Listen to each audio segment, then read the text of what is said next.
Beginning with the Pledge of Allegiance and a moment of silence, and then a short prayer.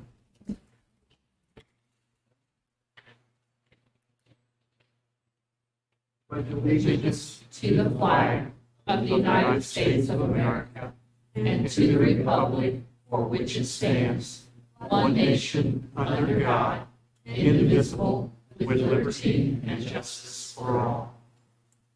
Okay, we'll have a moment of silence for those who have gone before us, employees, past employees, past board members, past students, past faculty. Just a moment of silence.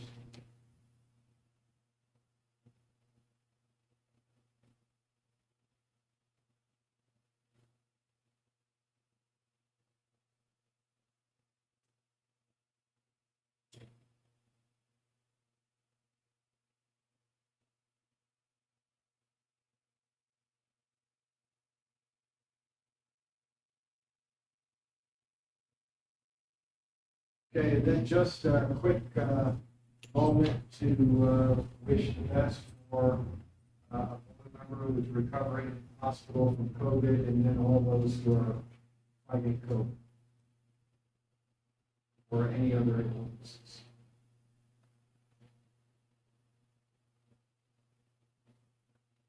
All right, thank you. Our moment of silence, I think we've had debate on this, whether it's 3 minutes or happy birthday 3 times, or just whatever the. Maybe how much divine help we need to get through the meeting. I may have something to do with it. Okay. Thank you. Ryan, thank you for getting this set up. Hi, Ryan. Bye, have fun. Okay, everybody has their board packet in front of them. I need a motion to approve the agenda. I make a motion that we approve the agenda. I'll second it. Okay, we have a motion and a second to approve the agenda. Any discussion?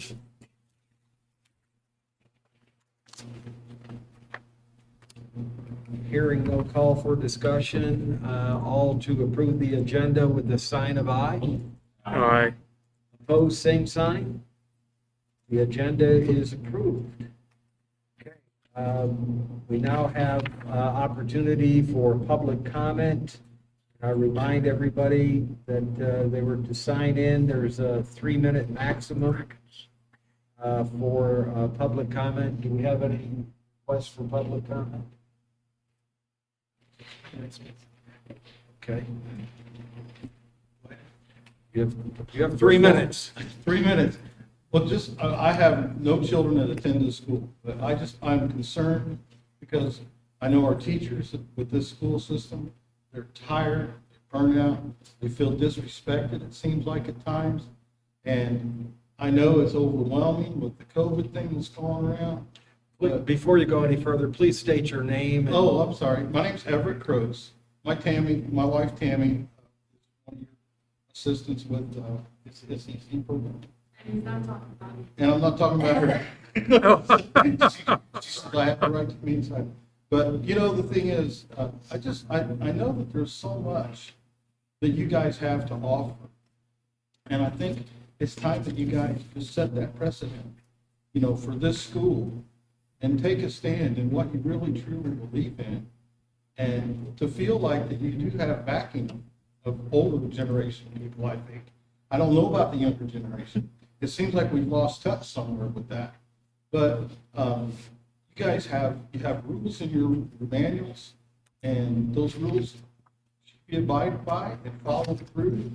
And I think the teachers deserve respect, the administration deserves respect. And because I feel like, I hope someday my granddaughter will be going here, you know, and I just think you guys need to take a stand and stand up for what you truly believe in.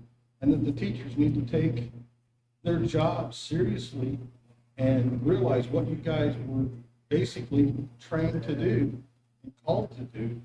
And you know, I know it's hard because I feel like guys, sometimes at my job, I feel like I beat my head against the wall sometimes too, because you try to do the right thing and you try to make a stand, and there's always opposition somewhere, either with the parent or with, with the child. And these kids are all going through the same things we're going through. Illness is going around.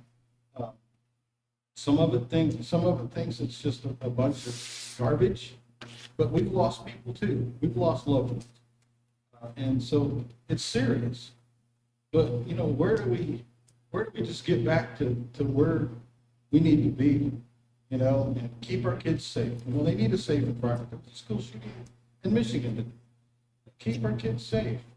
And I know you guys are all concerned about it. And we are too. And I just want you to know that if there was anything I could do to help support that situation, I'm behind you. If we need to, do something, as parents and grandparents and great-grandparents, what can we do to help you guys get to where you want to be as well?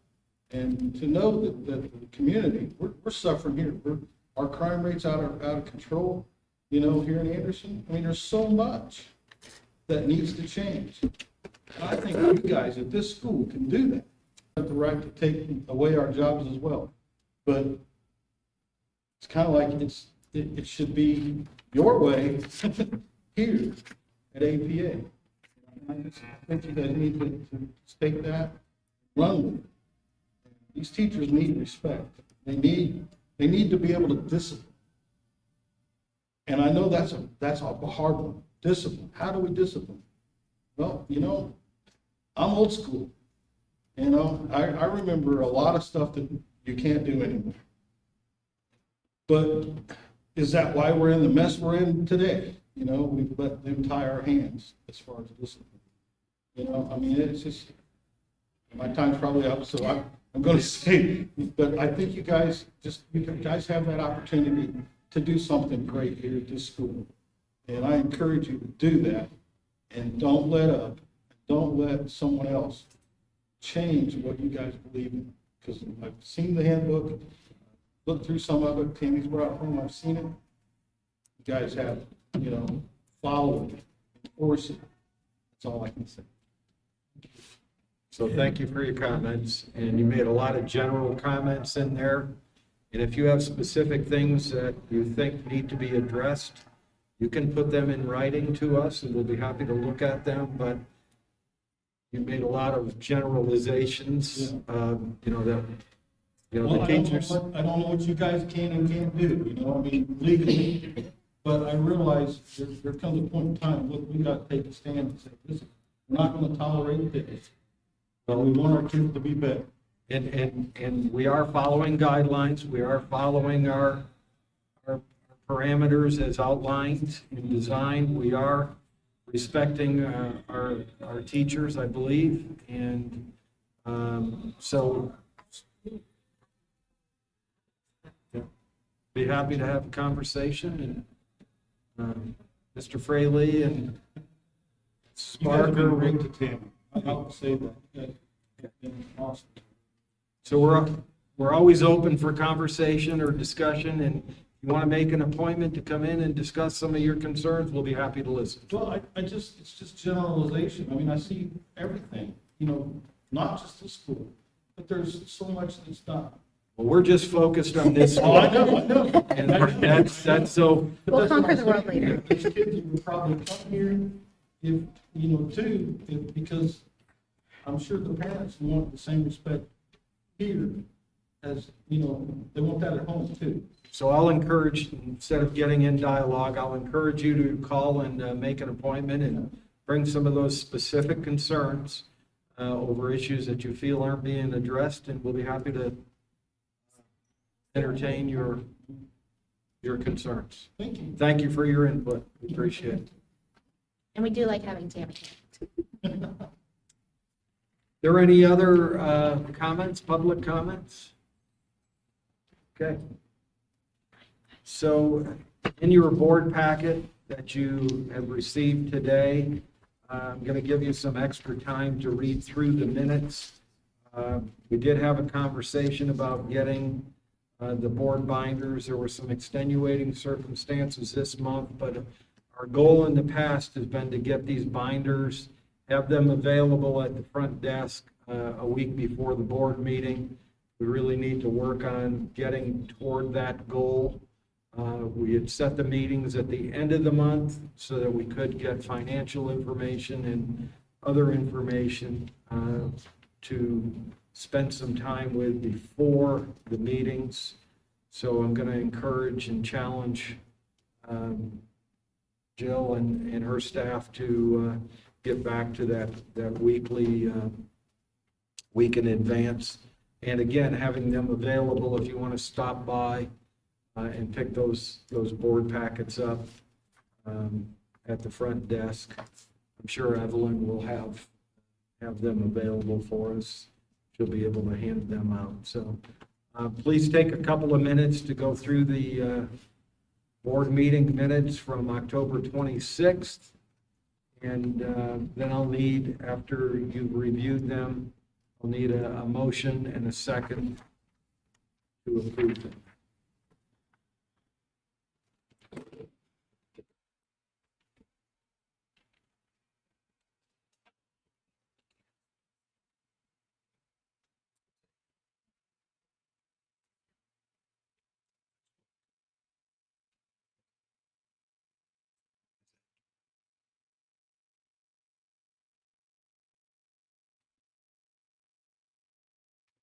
I had time earlier today to look them over. I'm prepared to make a motion that we accept the board minutes as presented to us. I'll second it. Okay, we have a motion and a second to accept the board minutes as written. Any discussion? I would, under the old business, I would like to make a motion to adjust the spelling of my name. Sorry. You don't really need a motion to do Oh. that, but just, Ah, I just want to make a correction. but you want your name Oh, there's spelled the knee. properly? Yes. the knee's missing. Yes. Oh, So noted. That's all. I'm usually the one that's filling in when those misspellings happen. This was on you, I think. Yeah.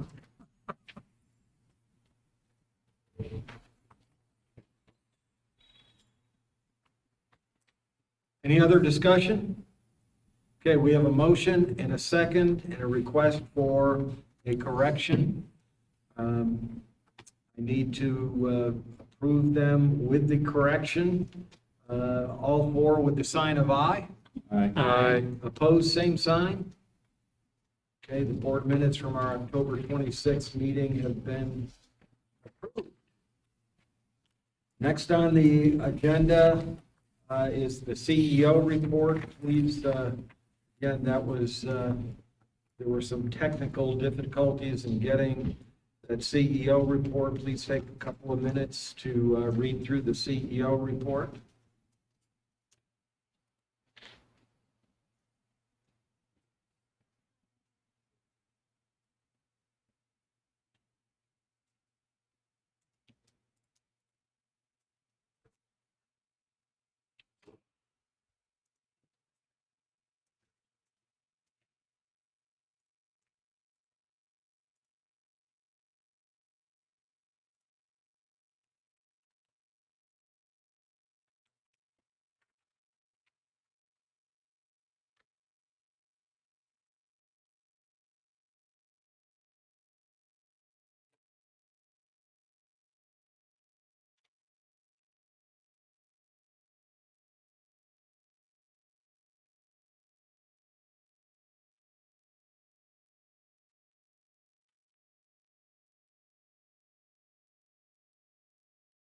Okay, I need a motion to approve the November CEO report.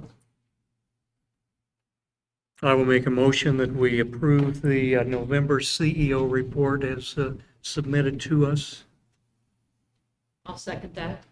We have a motion and a second to approve the November CEO report. Any discussion? I do have a question about the official ADM. That's in September of 2021. Has that number changed?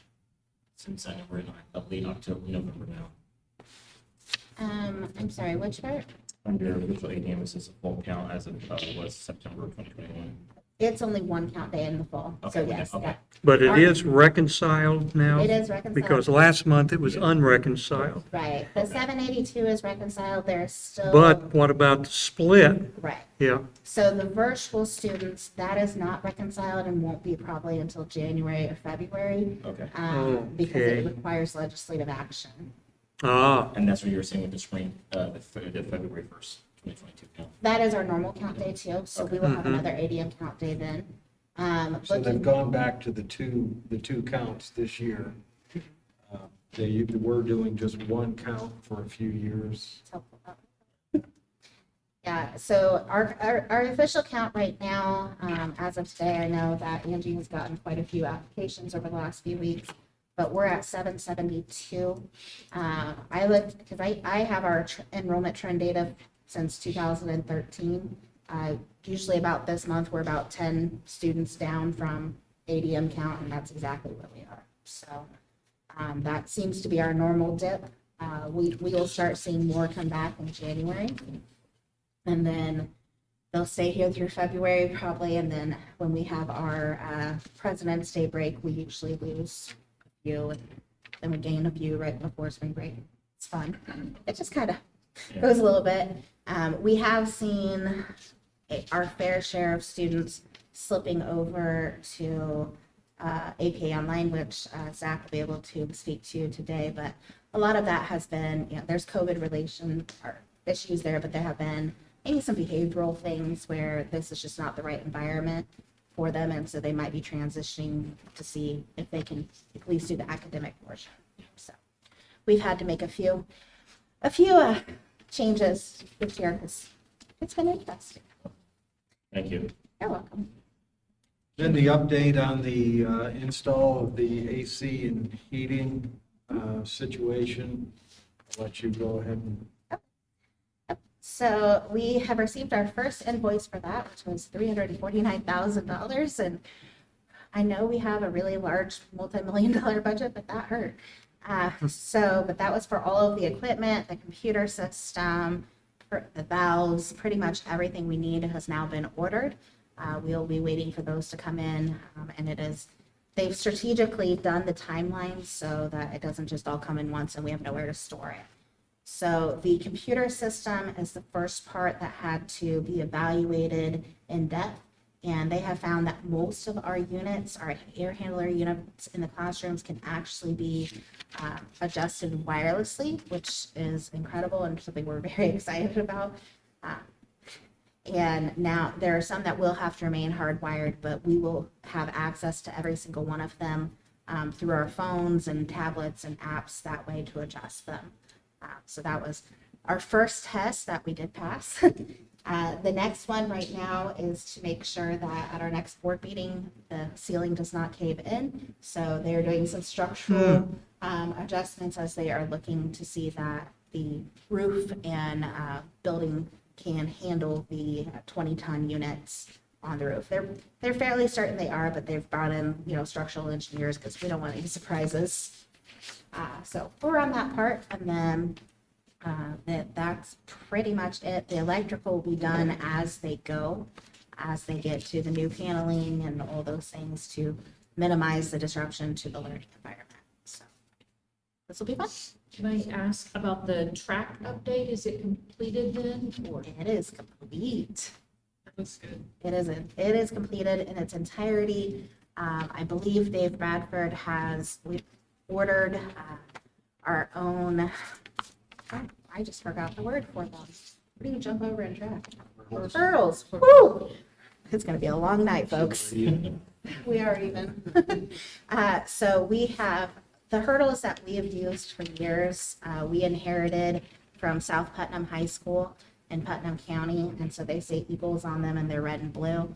And so we have invested in getting some blue and silver ones that say APA on them, just to add a little bit more to that track. We're excited. The kids have been really excited. The alumni have been very happy for our kids, but a little salty about it. They're upset about the bathrooms too. In the staffing, vacancies continue to be worked upon? They continue to be worked upon.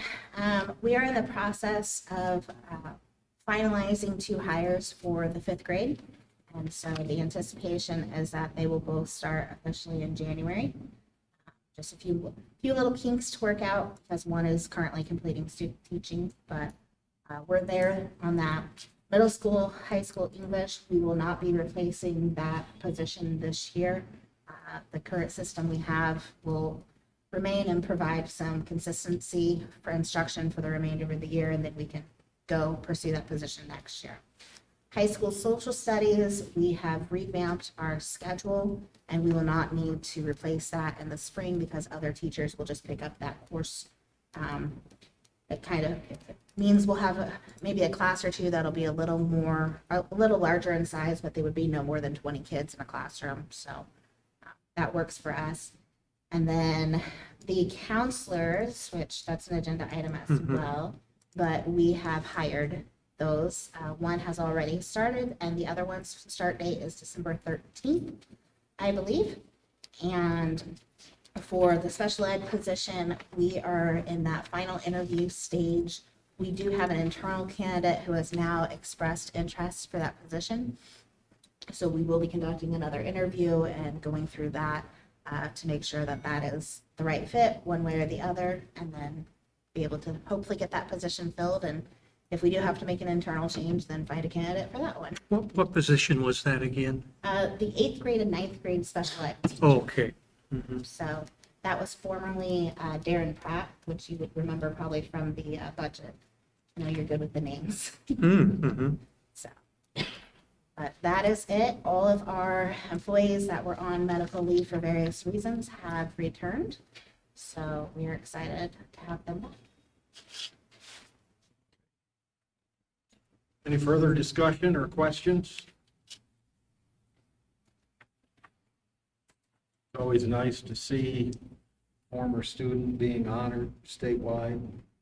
So It's on Miss the national Indiana. stage. So are we bringing her back here to have some engagement with the students? Yes. So Anaya Birdsong, she has come a few times. We helped prepare her throughout her pageant. We've helped her get the science equipment that she needs or do the video that she needs and get a nice APA blue background back there for the video.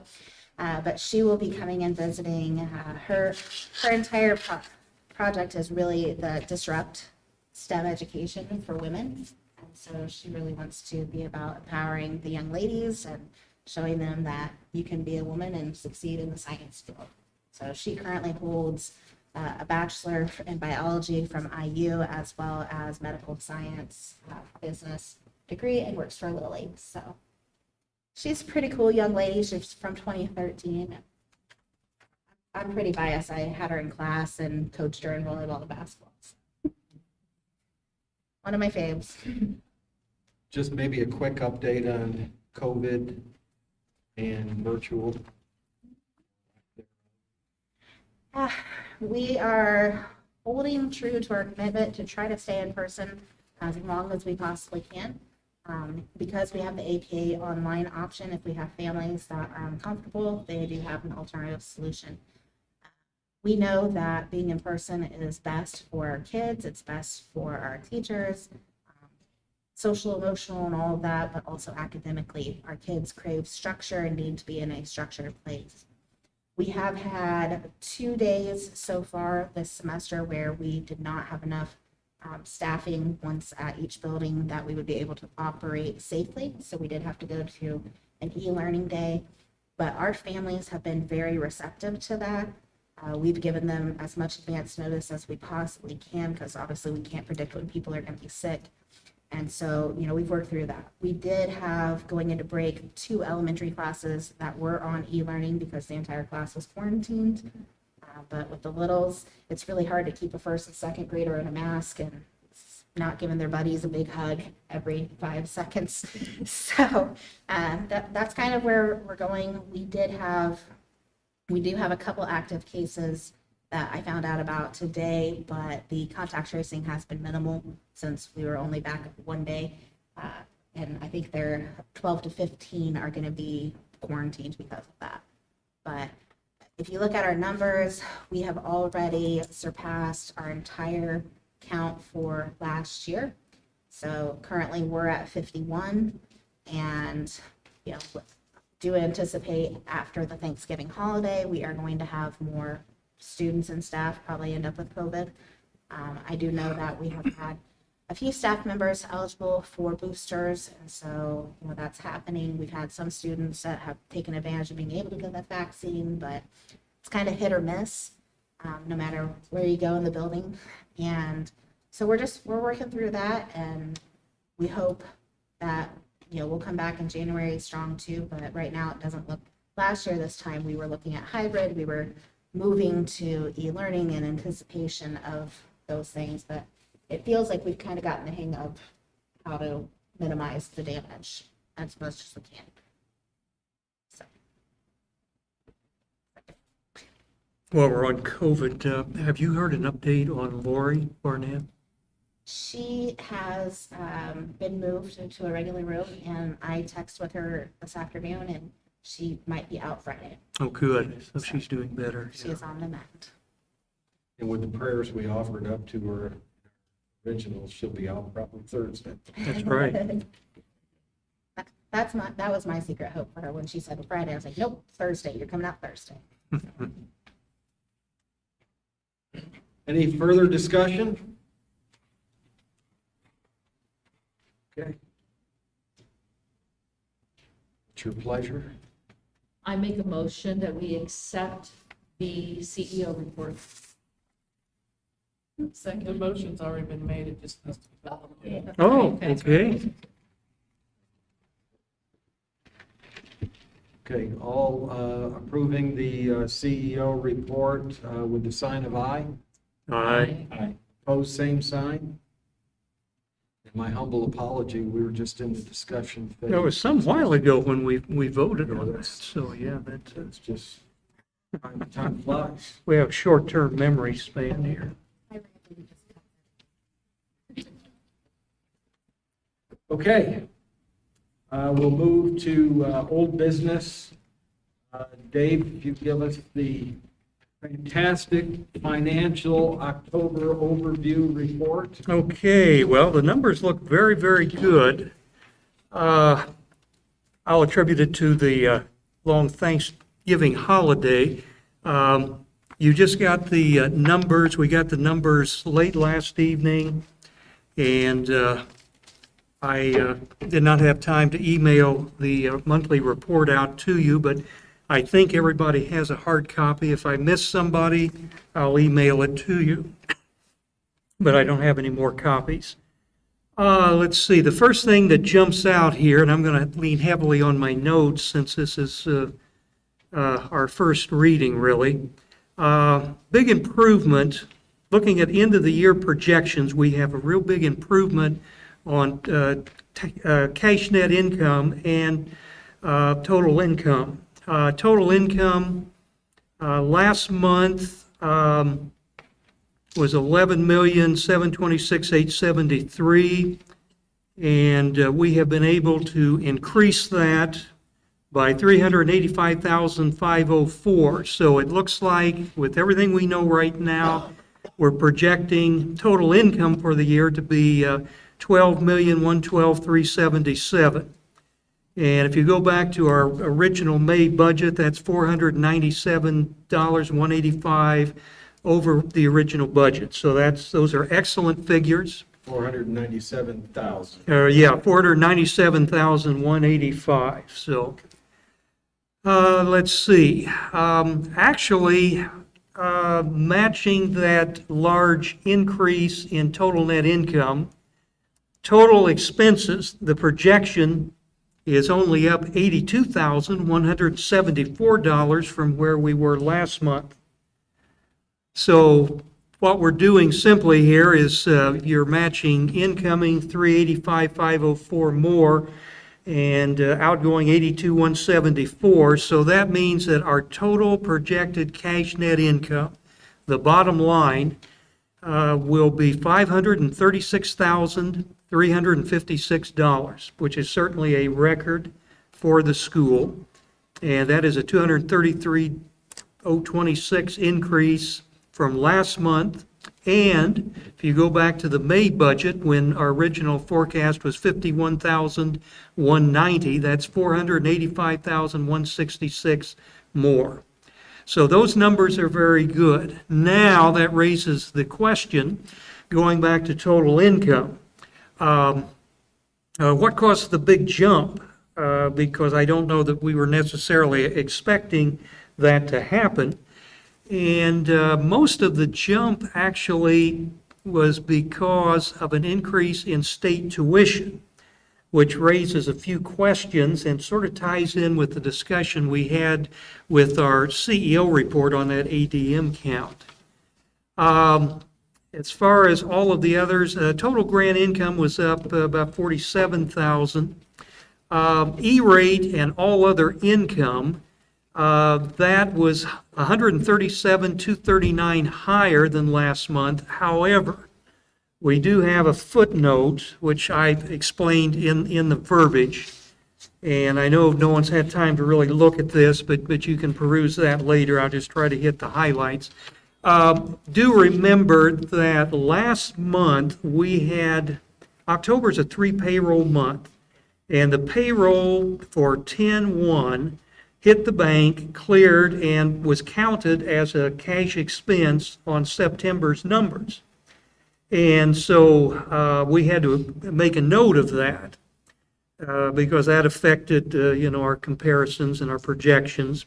And so this month we have corrected that by increasing our income by, I think it was 134,000, something like that. So actually, if you take that into account, we didn't do that well on our E-rate and other income. It was a slight increase, but much more modest. So I tried to outline the details, and you can look at that at your leisure here. The big thing was the state tuition. Now, let's see here. I guess the question that I had, we know that the count has been reconciled at, let's see here, what was that, 782. 782, that's right here. And we do not know what the split is, but we had 27 students, as I recall, that the state was counting as virtual, which means that they receive 85% of the full ADM amount. Now, my question, Andrea, I guess in looking at this, I didn't know if the number had been reconciled and the split had been resolved yet. We know it hasn't. Then wouldn't I expect to see for November through June, I would expect to see the monthly numbers I wouldn't expect them to go way up. Yeah, I kind of wondered about that. What the state did, but we reconciled it to the current 54 report that's available. Yeah, And they based it on 800, which caught So, my eye I too. don't know if it will adjust again before the February count, or if they will wait till February to reconcile. So they may just keep it stuck at that. So that was a state thing, But then if okay. it drops significantly, they'll of course adjust that February forward. Right, yeah, nothing retroactive, Yeah, but so yeah. I'm not I sure. keep bringing that up because a long time ago, I think when they first implemented that 2 ADM count, I think it was, I'm pretty sure it's retroactive because we took a big hit on that. They went clear Yeah, they back do to, adjustment, yeah, so you- but that, we don't have to worry about that. So sorry to bring that up, but So do we know where they came up with the 800 number? The original estimate Yeah, that good I had question. given them was 800 because that's what we originally were Ah. looking off on the budget. So I have to get that number to them in February or March. But they were paying us off of that. So I'm not quite sure why they've changed the 54 report. So that's just stuff we're gonna have to look into. So that was our original first pass budget. Right, and then we Then we reduced to said 800, and 775. then we voted on and agreed to reduce it to the 775 to be more Mhm. conservative. So my sense is that once they get the 782 number, we'll probably lose 18. I can look through the last reports and see if they changed the calculation. See if there's something different there. And that 18 is a ballpark number of about 6,000 per student? Give or take, or probably. Let's close to see. 7,000 at this point. I think, if I recall, the number, about 7,800 per ADM student per year. Wasn't that the number you told us to use for budget? There's two parts to that. There's several parts to it, the foundation, and then it adds on. I But was using the base. Thanks. okay, the base number, yeah. If I can look through and see if they change that number, maybe that's part of it. So even using the high number, let's say 8,000 times 18 students, you know, you're looking at about $150,000. Yeah, And I think one of the areas that we did see an increase, and we will see more of an increase, they've got the 782 on there. We actually we're seeing additional funding for special ed. They've increased the funding per child. The official count is tomorrow. They've also increased our CTE grant just a little bit. And they also, we have applied for, Cassie County have applied for a new type of funding through the American Rescue Plan specific to special education. So we probably will see another about 65 or 70,000 out of that at least. So very good. that's not what's reflected in these numbers, but we do Yep. have more money coming. Okay, And in the spreadsheet here, you can help understand, help us understand a little bit. The two ESSER grants were budgeted to be about $355,000. And they actually came in for the month at about $227,000. And that's a difference of 127,000, which is, I'm guessing, is close to that transfer number. That's the $134,000 in the budget. There's and I can't tell you what line item it is. It's the, Or is that? Payroll transfer. okay. Part of it is, there's an amendment, we're waiting to be able to ask for service. Okay. So it's not, the number, it's not anything we've lost, it's just a timing It's a issue. timing, it's a social, I think, customers. And we're gonna see timing issues all year because the amendment process, they've changed to all the federal grant specialists we've been pending director approval for about 3 or 4 weeks at this point. So they just need to sign off on that part. That's for ESER 3, and then we gotta go back on ESER 2 again. So, Dave, for your calculations, because I am looking at a report now that Andrea, they would not have had when preparing this. So based off of the November 54 report, the actual income that we will receive for November and December is $517,881.76. okay, November, December then. And possibly that could continue through January. No, for January, they will bump us back up to 527, Okay, 528 and 42 cents. So I was trying to Okay. I was trying to do some quick math. well, for you. then let's see here.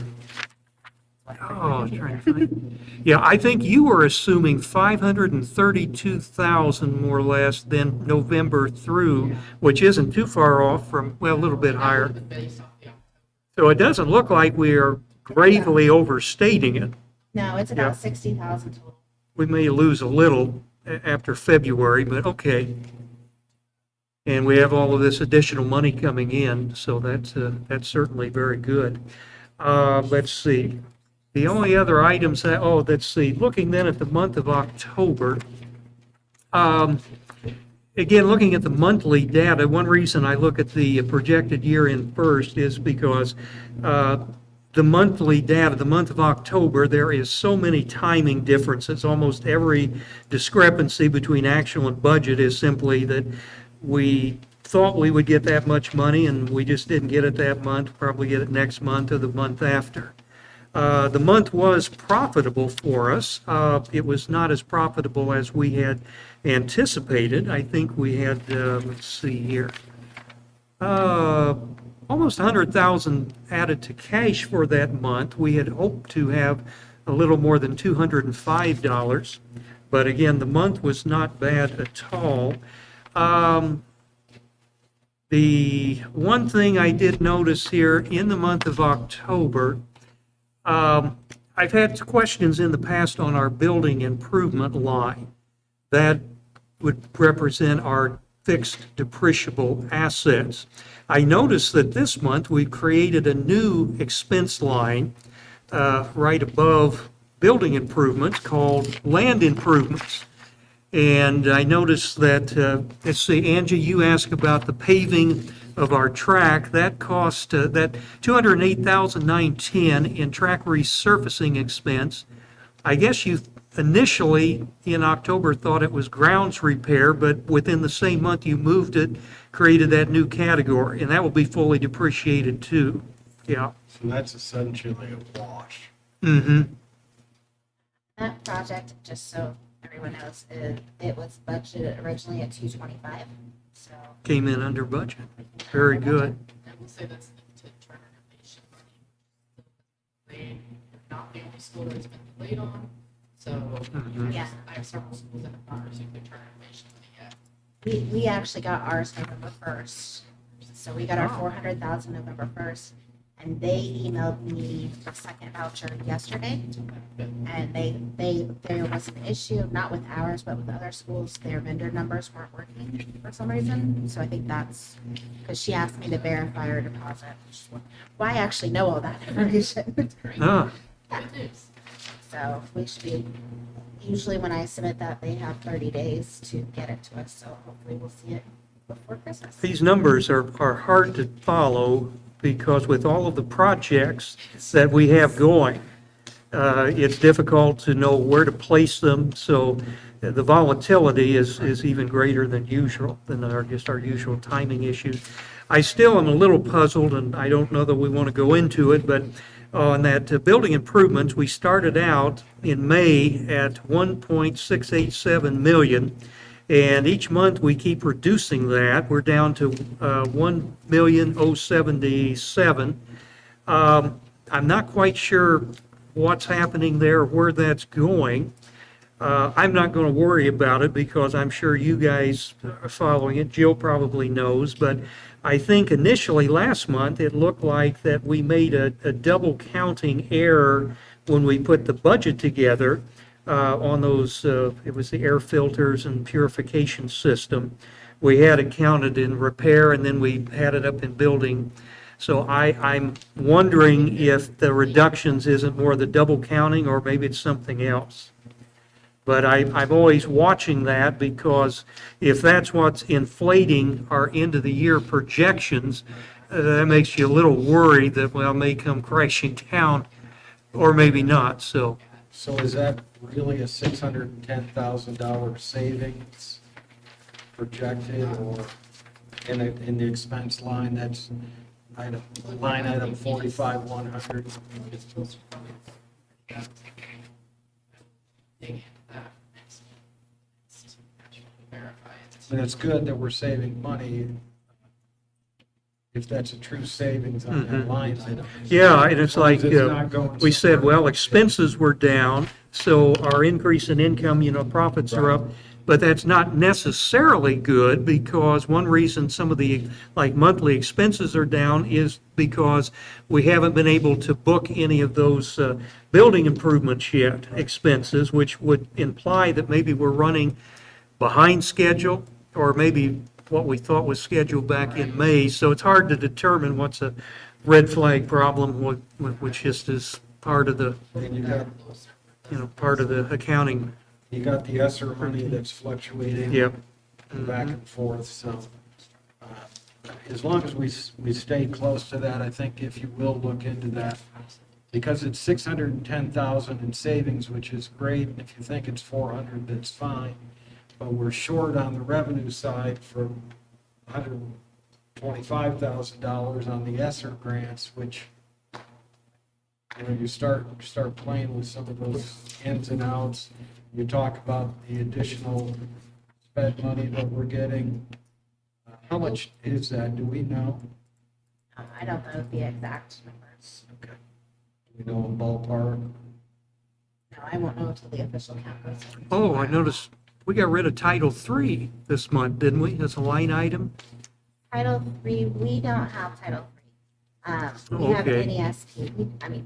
We do get an allocation for Title III, but it goes to the consortium because it has to be, our allocation is under 5,000, so we can't access it. Okay. It has to go to the consortium over in West Lafayette. Oh, I see. That's a trivial point. I just noticed that when I put this monthly report together before our meeting, I noticed that last month we had 1, 2, 3, 4 title in the federal special ed. And this month, didn't see title. I just was curious. No big deal. Yeah, and Title III, as our Spanish-speaking population grows, we may start being able to be eligible for our own allotment, but we'll probably just stick with the consortium. because it's Okay. done really well for us. Well, that's all I was able to put together here, but it looks like we're in pretty good shape. So, Good report. I just have one question. I was looking at the report, it may be in this as well too, or it may line up. I was looking at the total expenses for October. 59,000 difference. Is that what you're saying, some of the expenses like instructional salaries and stuff went up, or off of this, right here? I look at the total expenses here, and the difference, as you can tell, what was budgeted compared to what was actually 159,000. Well, yeah, 200 and, find the line item again. 129,000 of that is that 45,100. If you look at that number, it's under facilities expense, building improvements. Okay. It's actual was $738 and budget was 129. Yes, okay. So that's a big portion of it. And gotta get my math, Dave jump in. And then we've also got that $208,000 in additional expenses on the land improvements Yes. versus the 210,000 on the grounds repair. Right. my bifocals aren't Here's a strong enough wash. for that. I'm trying to work through it here, Dave. Yeah. So, Yeah, you're on your own there. I can't It's read all those good. little numbers. yeah. No, I just saw the difference there with October 24th, the budget versus the actual. That's why I was just Sure. on the instructional expenses. I just did the calculation. It was 159,000 expensive more, so I was just trying to dig through that. Reason why I said, yeah. Then we've also got the transfer. What you're looking at, Ryan, that's Yeah. because there were 3 pays. Oh, the transfer, that's, oh, That's what okay, makes sure. yeah. Transfer is the Yes. 134,000. Yep. Okay. Because of the pays, yeah. That's where I was Just wanna going make sure, with sorry, I was trying to follow through. Going next, that's Yeah. all right. Well, I will say that this cash flow spreadsheet or cash budget spreadsheet, this is a manual document. Okay. So when I go through this, I'm amazed at how complex this thing is, and I'm thinking, wow, if I was putting this together manually, it doesn't tie in with any of the other general ledger stuff, it would be very difficult to account for some of these transfers and things so that it's understandable at this end. Yeah, And it does go through a review process, so. very good question, That kind yeah, of stuck out, so I was looking at that. yes. Good questions. That's all I had. Thank you. So we've had a lot of discussion. I'm gonna ask the old guy question here. Did we ask for a motion? Yeah. Don't remember. The old guys don't remember. No, we did not.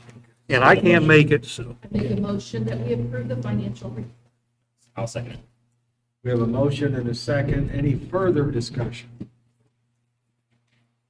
Okay, approving the financial report with the sign of aye. Aye. Opposed, same sign. Okay. Thank you very much for all the work you do, especially burning the midnight oil. Yeah. Okay, the next old business agenda is we were planning a board, thank you very much. Thank you. Drive carefully, Andrea. No speeding, now it's dark out. Merry Christmas. Give your Actually, say that excuse. I'm gonna talk to you this week. And You are, yes. If you want, I mean, you know, you, I have a granddaughter cheering at me. oh, you need to, yes. Too young to have a granddaughter. Oh, He just wanted Christmas. We had originally planned a board training retreat for this Friday and Saturday, but due to our VP's inability to attend, we decided to postpone it. We're looking at either of the last 2 weekends in January, which will be the 22nd or 29th, I believe. That'll be the same Friday night and Saturday. Are there any conflicts with any of that? So that also buys us, is there a preference for either of those weekends? I will favor more to the 29th if that weekend Okay, for me. okay. And that also buys us some more time to seek future board members out and have them come to the retreat. We talked about the visitor we had a couple of months ago, but have not heard back. I encourage you to reach out to anybody that you feel as though would be a good board member for us. I gave her an autographed copy of my financial review for that month. You don't suppose that had anything to do with us not hearing back? She was intimidated by your celebrity, I'm sure. Yeah, I'm sure, yeah. I'm sure that we. I am puzzled because you knew the people that had encouraged her to join. Yeah, Bannon's. Bannon's, yeah. Maybe I'll reach out to Tom to see if I can find out what. Does anybody else in the bushes out there that we're rattling to see? I put some feelers out, so I'm still just waiting to hear back. Okay. Okay. All right, so are we good with having the retreat on the weekend of the 29th? Okay, I don't know that we need a vote.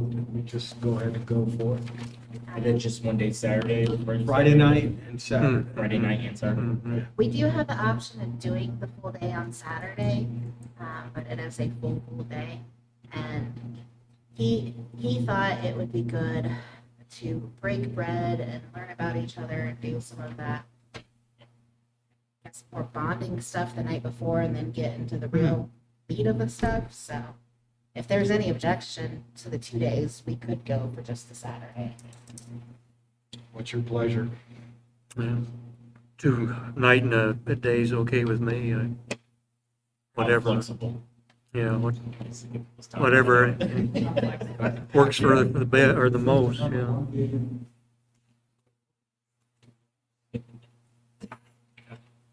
Friday night, I tell them all week of work, need to bring something.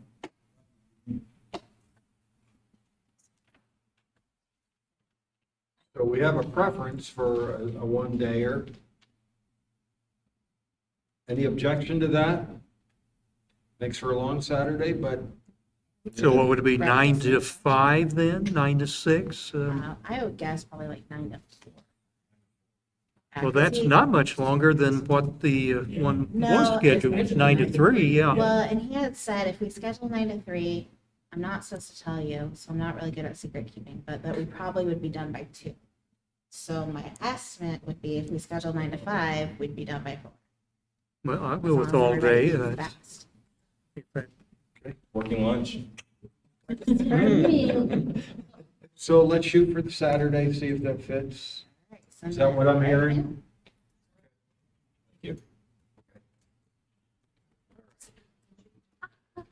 New business. Zach?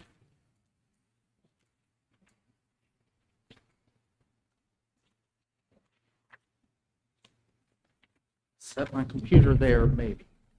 And I'll let you introduce yourself and tell everybody about your role and. Thank you. Hey, I like it. If you just want to follow us. Oh, he dated it too. Look at that Very gorgeous good. little My flower. uncle would like So that. pretty. Yes, well, Late uncle. I am biased, so. So for those of you that don't know me, my name is Zach Morrison. I've been with APA since 2009, when I was hired on to start the fine arts program, or the visual arts program. Did that for about 11 years, and then COVID happened, and there was this shiny new opportunity. So here we are. So I thought today it would be probably good to go over like where we started, where we currently are, and then kind of looking ahead. So I'll try to keep it quick. So looking back, just not that long ago, March 11th, 2020, we had the World Health Organization tells us, hey, we've got this pandemic, right? Not even 10 days later, the governor is saying, okay, Indiana schools are closed. We're going to be closed through May. By the 2nd of April, governor says, okay, just kidding, we're closed through the rest of the year. So our initial response was to take an e-learning day and treat it as though that was the fix. So we started out with a strong academic rigor, which initially started falling apart because we started running into issues of, hey, I have multiple kids at home. They're all trying to do these Zoom meetings with their teachers at the same time. It's not working. How do we figure the timing out? How do we figure out bandwidth? We're running into issues with just access to reliable internet service. So those were all like immediate things that popped up. And then we started getting changes to graduation requirements, and that caused all kinds of confusion because now the seniors don't have the same expectations as the K through 11. What does that need to look like? How do we get to the end of this year? Yada, yada, yada. We make it to graduation 2020, which was a very bizarre, strange ceremony. And I'm a little emotional, just a little, because Reagan, my stepdaughter, she was class of 2020, so she went through, and that was, obviously an important moment in my life. But sitting in that graduation or sitting in the gymnasium while people were being walked around the gymnasium, sitting there kind of hit me like, we need to come up with a plan to address long-term emergency learning, because we have e-learning, which is really just meant for a day or two. It is not meant to be a whole semester long, right? So knowing that, I kind of put a proposal together, sent it to Jill, and asked, hey, do you think this is something that we could work on? Got the approval, and we started doing design thinking sessions that summer. So on the next slide, looking again at that past, we started with design thinking. Design thinking is a protocol where you start with a human-centered approach to your design. So whatever it is you're making, you're looking at it from the end user's point of view. So there are 5 parts to that: empathizing, defining your area. Then you start ideating solutions to your problem, prototype those, and then you start testing that prototype. We didn't really make it past the prototype phase because APA Online is the prototype. And we have continued iterating it, and we will continue to do so. But the 3 main areas of concern that came out of that initial design thinking with our stakeholders were the areas of academics, administrative policy, and social emotional learning. The next 3 slides have those kind of spelled out for you, and I'm not going to go through them all because I know everyone's like, it's been a long night. But basically just understanding that we needed to get things taken care of for enrollment, had to figure out how are we going to communicate expectations, how do we communicate internally, how do we communicate externally, how do we communicate with parents and students, how do we engage the students. So those were all pieces of that. Looking at academics, how do we take our in-person academic model and try to put that into an online format. So we use the rotational model in person, where they typically have a small group instruction or one-on-one instruction while other students are working on their digital curriculum. And we kind of adapted that to the online setting, so they are meeting with teachers through part of the day, and then part of their day is spent using the digital curriculum. We use the same curriculum online as we do in person, and I'll kind of get a little bit more into that. SEL, some of the biggest things there were concerns with engagement, and nutrition was a really big concern going into that initial year last year. Engagement continues to be an area that we are sort of challenged with, but we have some ideas that we're trying. So continuing on that, additionally, the curriculum piece, the leader in me, and implementation of CAP or Air Force ROTC, that is a huge hurdle that we have to figure out, but we're aware of it. So just want to point that out. So that gets us to today. As of today, these numbers are already wrong because they've already changed. I made this before you sent that. So online enrollment, we actually have 112 students enrolled online K through 12. I have them broken down by entity here. And these numbers do tend to change every day or two. We get one that comes online, we get one that withdraws, we'll get two that come back online. And that's kind of hard to keep up with, but it's also job security. So. Today, I would say K through 8 is a lot closer to a traditional experience. 9 through 12 is not, because there are some logistic issues. So K through 8, they're able to have direct instruction from their teacher.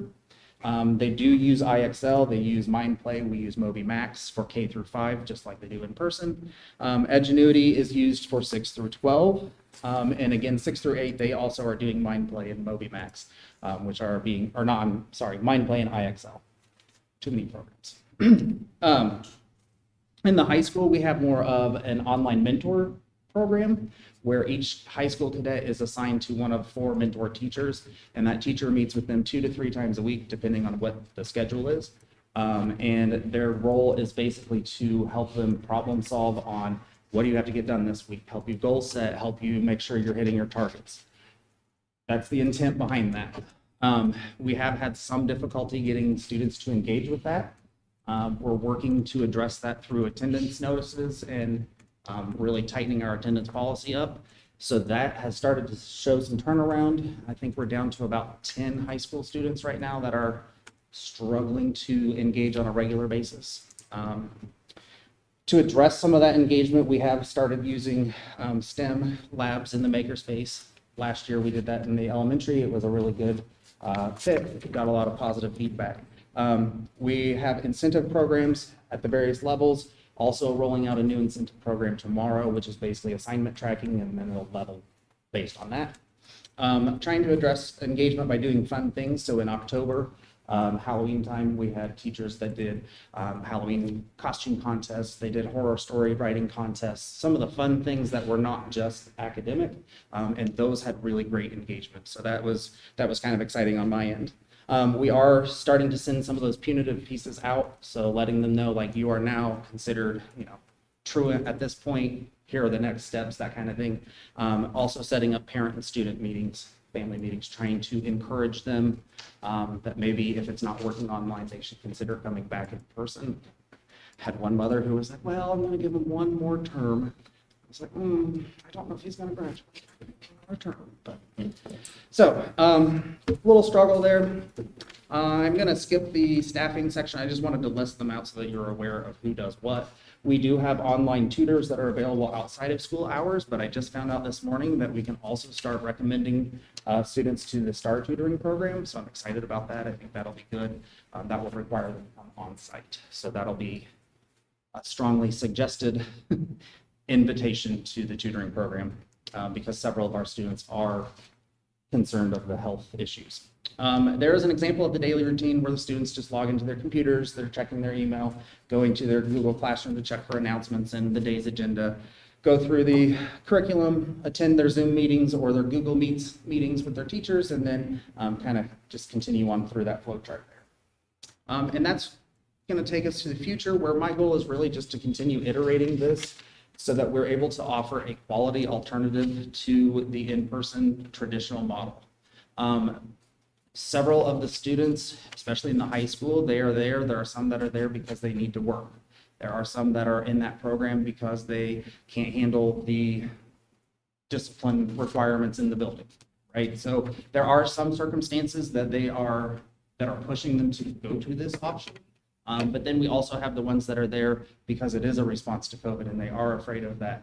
We have a small segment of students that are here because they don't want to wear masks. So it is a wide variety, but I am starting to get feedback. I'll be putting out a survey. So on the next slide, putting out a survey towards the end of this semester, just to kind of get a pulse check, see where we are, what kind of pain points are we seeing that we need addressed. And then we'll also begin doing home visits. I'm working with the counseling department to set a process up on how we can approach that in a systemic way. So, and that's pretty much it. Any questions? I'm sure you have lots. I would just, obviously, I like to publicly recognize people, right? Zach has done a phenomenal job with this. And part of this process, he has been going through his master's program, and he has brought some really cool ways for us to think of problems in a completely new perspective. And so seeing this take shape and him seeing the problem, he's like, sure, I'll jump in, right? Like, I'll dive. It's fine. We'll make it work. This has been an incredible opportunity for our students, as well as for his personal and professional growth. And to see the feedback that our families have been providing and that they've been involved in helping shape as well, this has been a very synergistic process. And I'm very thankful for you, Zach. Well, thank you, appreciate that. Yeah. I actually used this as my project for my master's. So in the defense, one of the things they were like, well, why was the design thinking so important? And I was like, because it was listening to the stakeholders. And as soon as you feel like you're listening to them and you start doing things that affect that, it's amazing. Like this year compared to last year, I can talk to you. Last year at this time, I was like, where's a bridge? So, I do feel a lot, I'm cautiously optimistic about where we're going. So I think it's leading us in that, because obviously we're here to disrupt education, right? And really get kids where they are and provide that new choice, that new opportunity. And I will say, following that, because it just sparked a thing, we have several of our like high achieving students. They're doing so great in the online format. We've got kids that have accelerated. They're working on second semester classes. I've got one that just finished meeting with the counselor on how to graduate early. So it is working. It is a viable solution for some of our students. Some of our students are still struggling, still fighting to log in and actually do things. But, we're getting there. It's getting tightened up. So, okay, I'll stop talking. You're getting two brand new kids next week. Yes. You know what grades? So Have you seen Zach, a big difference with Go the ahead. makerspace? Oh, I'm sorry. no, you're fine. I was just saying, have you seen a big positive difference with the makerspace that you guys have implemented now? So yes, I will be honest in saying that the makerspace has not run as frequently this year as it did last year. Had huge positive impact and positive feedback from the elementary standpoint, working to be able to offer it for the older students outside of school hours. Just trying to find curriculum that will work in a short time period. Most of those pieces are multi-day projects, which becomes difficult to balance when they're only able to come in one day a week or, so working through that, but being able to offer it. My plan is to roll it out in January. So that way it'll be consistent K-12 access. And to speak that for the in-person, we've started to see growth in being able to use it. And I think the more comfortable our teachers and the in-person students are, the more projects and things that'll be available for them to do. So So your online students are able to come in on occasion then for the makerspace? Is that Yes. everybody? So they Is are, it like- it is they have to sign up. So it's offered, it is not a requirement, it's an optional, like in addition to, it gives them an opportunity to socialize, but it also doesn't put that pressure on the students that have health concerns or have health issues that prevent them from being able to come in. And then we do have high school students that are in band and choir, that they do come in for those at the end of the day. And then we do have some that are on various sports teams, so. So Zach, I'll ask a question. What's the interactivity from the end user at home versus or coming into the curriculum? So as far as like the way the content is delivered, or? The way they interact with it from that home perspective to. So really what the biggest piece that I think is missing from the home experience right now is instant face-to-face feedback with a teacher that's licensed in that content in the high school. So the high school is really difficult because like there's 60 some grade books. I've got 5, we have 5 that are doing high school stuff, 4 that are doing mentors, but not everyone's licensed in all of the various content areas. So that's been the challenge. And then our numbers, because they are changing. So like at the beginning of the year, I think in the high school we had 20, 25. It wasn't very many. And so at that point, we kind of had to change because going into this school year, my thought was everyone probably just needs to teach a virtual block. So if I'm an art teacher today, it is my, first period is my virtual block, everyone would just be across the board. But then our numbers didn't support that need. We're getting close to having that, to being able to support it now, but so it's just this fun back and forth with numbers. Super Gumby around here, we're always flexible. As I recall, I recall a discussion, we were considering starting the virtual academy to help differentiate from all of the other schools in the area. And then just about that time, shortly after COVID hit, assuming that there's an end to the COVID situation, which I don't know, maybe it'll go on forever, who knows? But assuming that there's a day when we're back to normal, no COVID, no pandemic, what do you foresee as your future of the virtual academy without pandemic? I would like to see it continue forward. I think that it is an option that our stakeholders are going to come to expect. Within the next few years, it's just going to be a thing. I know there are not very many area schools pushing it right now, but I did hear someone saying Summitville is starting to push out advertisement for an online program, trying to pick up some of these kids that are upset with where they are and things going on. I would like, right now, because it is a response to COVID, quote unquote, there are several policy or consequences I can't give. Like, I can say they have mandatory tutoring, but I can't physically make them come to tutor. Right, yeah. Right. So there are those issues, but I do think I think it's here to stay, and my goal is to push it so that it is comparable to being in person. Not the same experience, but that it's an offer, that it's available for students who want to have an ability to do it at their own pace, to work ahead of schedule. And I always tell them they can work at their own pace with a little asterisk, like, if you start falling way behind, we're going to start hounding you, right? Like, why are you falling behind? But being able to offer a setting where they're able to be at home and have different experiences, or if they want to take a college class, I know like Reagan would leave campus to go, right? So like, I think there are opportunities there. And I think we're at a point where the online option is going to be. Do you think the opportunities are available, the gambit K through 12?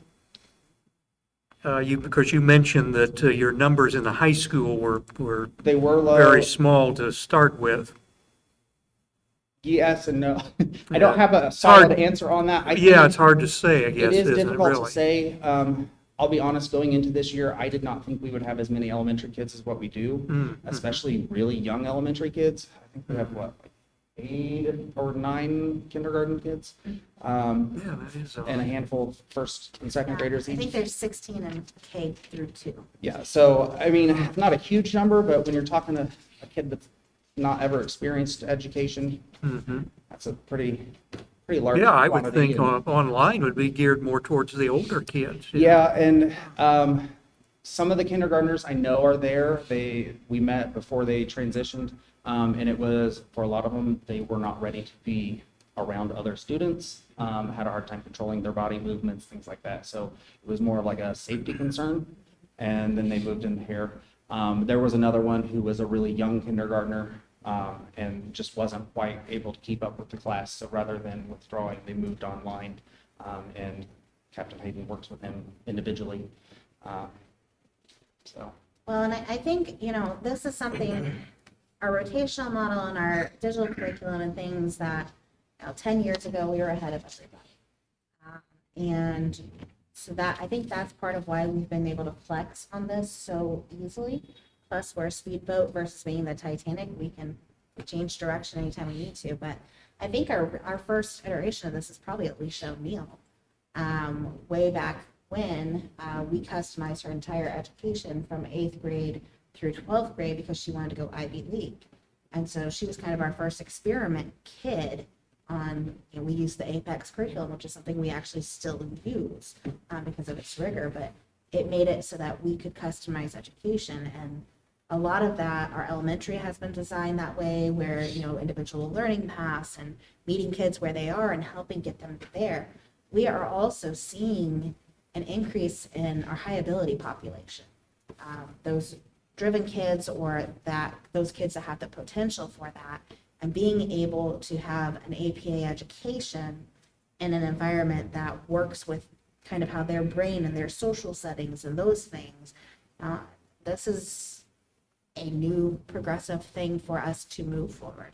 So I think 100% this is something that this will be a forever option, because we're a school of choice and we can offer many different paths. We start off as a college prep curriculum, but now we've partnered with D26. We've got kids going into trades and post-secondary success. So I think Zach's the right person to lead us on this branch of APA and get there. So the social interaction, there is some. There is some, So that is still a challenge, especially with the students who do have medical issues, or whose families who have medical concerns just in general. Those are the ones that I would say, I don't want to use the word concerned, but they would be the ones that would be at the top of that list. As far as social, they do have like sporting is an option for the older kids.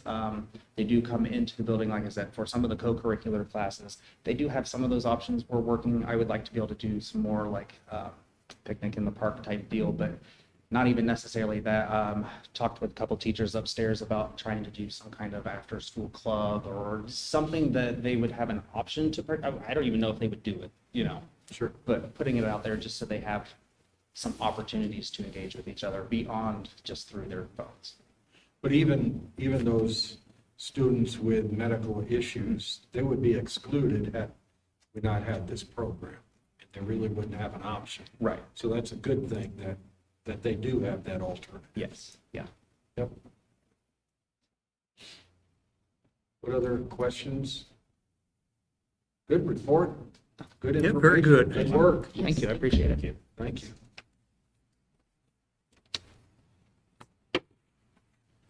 Okay, next on the agenda was supposed to be a report from our financial auditors, but because of some of their inexperience, I'll say, and new people involved or engaged in the process, they are not obviously here tonight. So it's likely they will be here at the next meeting to give us an update on the audit, but the reports we're getting with the early parts, there are some state requirements that are still kind of up in the air, and state programming or that they're working through, and we're not the only school that's in that boat, so it's likely it's delayed for everyone, so. I was just curious, they just didn't show, or like they didn't? No, we talked. Okay, I was gonna say. They just didn't show up. Yeah. No, I'm not. That's a bigger concern. Yeah, and their lead, who has experience, Michelle, she actually does have like a family medical thing going on. Oh, okay, okay. But they don't have our final drafts then. We're not even close to that stage. The SBOA hasn't gotten back to them. One of the things, this happens in our government, I'm surprised, but one of the things is they gave everybody all this new money. To do that, if you receive over $750,000 in federal funds, they have to do something that's called a single audit, which is an additional audit over one of your federal programs. So think about all the schools in Indiana that got more than $750,000, which it can be combined with school lunch program, titles, all of it. So now everybody is there, but they did not increase funding for SBOA employees. And so at last count that I heard, they were about 59% staffed for their regular staffing. And they were begging us, I'm in IASBO, which is the School Business Officials Association, and they were begging us to campaign for them to get more employees because none of us are going to get our audits done in a timely manner. So that was just an interesting thing that maybe we didn't think about with the money or that. So So are these statements what related to what they were going to talk about then? Yeah, that's the initial draft, but there are a few things in there that Beth, Andrea, and I do not agree with the auditors. The two auditors that were sent to us were fresh out of college and not familiar with working with a school versus a business entity. And there is a Boy, difference. yeah. A significant difference, especially if you throw in that nonprofit status too. So we're working through some of it. Okay, so we won't be looking at that. I mean, you're welcome to read it. It'll give you a base idea, but there are a few things in there where I'm like, that's not a finding. Yeah, I had questions about it, so. Yeah, the official books would be on an accrual basis, which is a little different than the cash flow. What we're looking at is a pure cash flow, cash basis statement. So it's always some puzzlement, I guess, when you go from one to the other, unless you are a CPA or something, I guess. So. Any other questions about the audit? We'll move on to field trip proposals. So I have two field book, saw something that said Facebook on it. I'm reading off my email as well as this. So we have two field trip proposals. They're both being presented because they are both out of state. So the first one is Air Force JROTC, and they just want to go over to Wright Pat to the Air Force Museum and all of that. It's a pretty standard trip. They were going to go in February, but they've actually pushed it up to January 15th. It's a one-day trip. It's on a Saturday, and the Air Force would reimburse us for the transportation cost of it. So that is my first proposal. How many students are we looking at? I believe that they had 25 to 27 that they thought would be willing to go. Is that with a bus? Is it charter? Yep, they take our charter bus. Everybody kind of likes taking the big rainbow bus places now. And we'll be practicing any protocols that are. Yep, follow all of them, masked up and all the fun. A couple-hour drive is better than 12 hours. I was gonna say, it's gonna be a lot less than going to DC there at least. So, they had fun. Do we want to make a motion for each one? I'll be glad to make a motion that we approve the junior Air Force ROTC field trip to Wright-Patman on the Saturday so stated. I'll second that. We have a motion and a second. Any further discussion? All four with the sign of aye. Aye. Opposed, same sign. Okay, looks like they get to go. So, the next one. Yep, go ahead. Okay, next one, this is class of 2023. Usually with our senior classes, they don't have a lot of ambition as far as taking a senior trip. Sometimes they decide that they want to go to Mounds and kind of just hang out with each other. Sometimes they go to Kings Island, but the class of 2023 wants to go to New York City. And they've decided to organize early, and so I'm pretty impressed with them right now.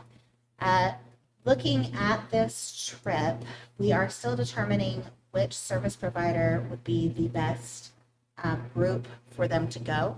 So it would either be with EF Tours, who we have used in the past, or there's a new one. This is called Travelmation. And so if you are familiar with Erin Scott, she is one of our parents. She runs our auxiliary page, but she works as a travel agent through Travelmation, and they do group trips as well. So those are the two groups being considered right now. Looking at the cost, it's probably going to be between $1,500 and $1,800 per student.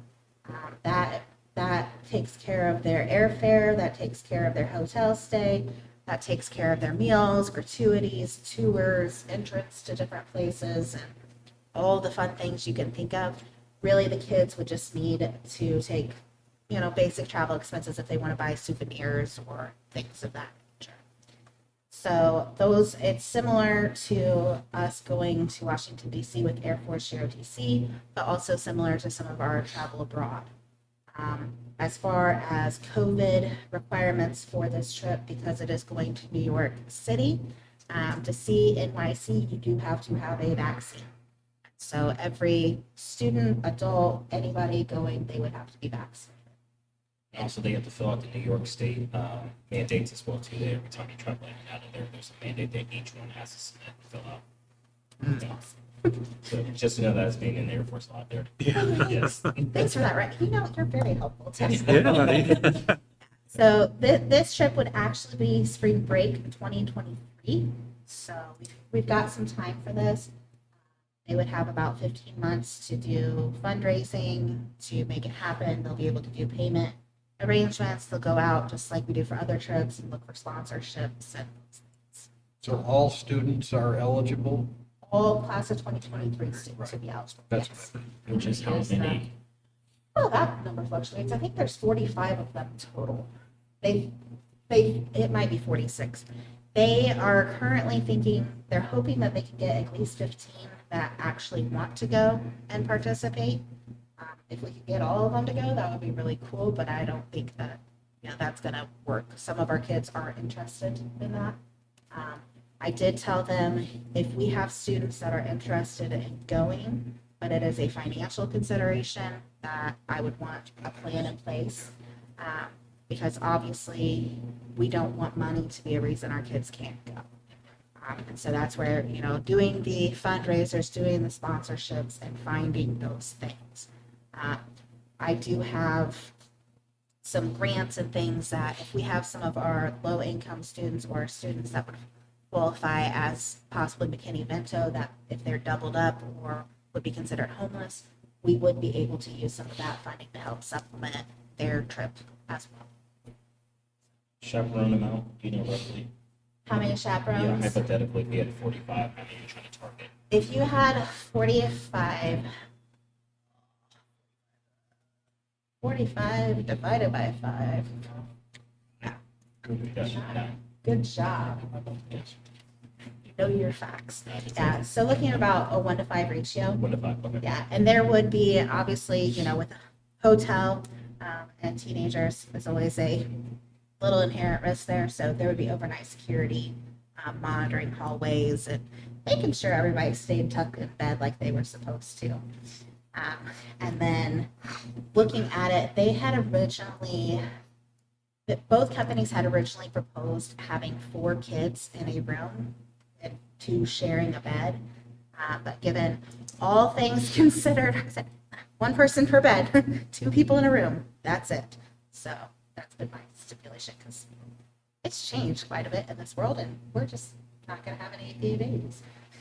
Not to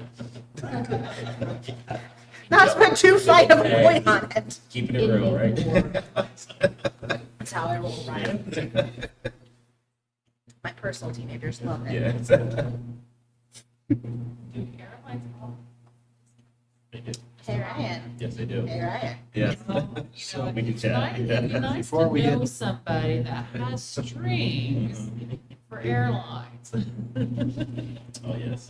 So I'd like to entertain a motion.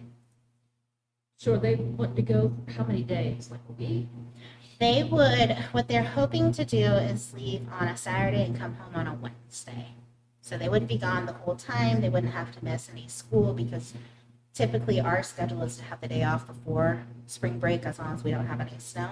So they would have a day to get everybody gathered, packed, everything, then go down, ship them off on airplanes. They actually came to that conclusion after going to Washington, D.C. on the bus. So I will make a motion to approve a trip for the class of 2023 to New York for them to start raising money. Toby? Oh, you go ahead. I'll second. Okay, we have a motion and a second. Any further discussion? I'm sure we'll get updates, right? Like, once it's closer to the Mike, we won't even be around when they take their trip, will they? Or maybe you will. No, Oh, maybe you will. huh. If he takes a year off, he could be back. All four with the sign of aye. Aye. Opposed, same sign.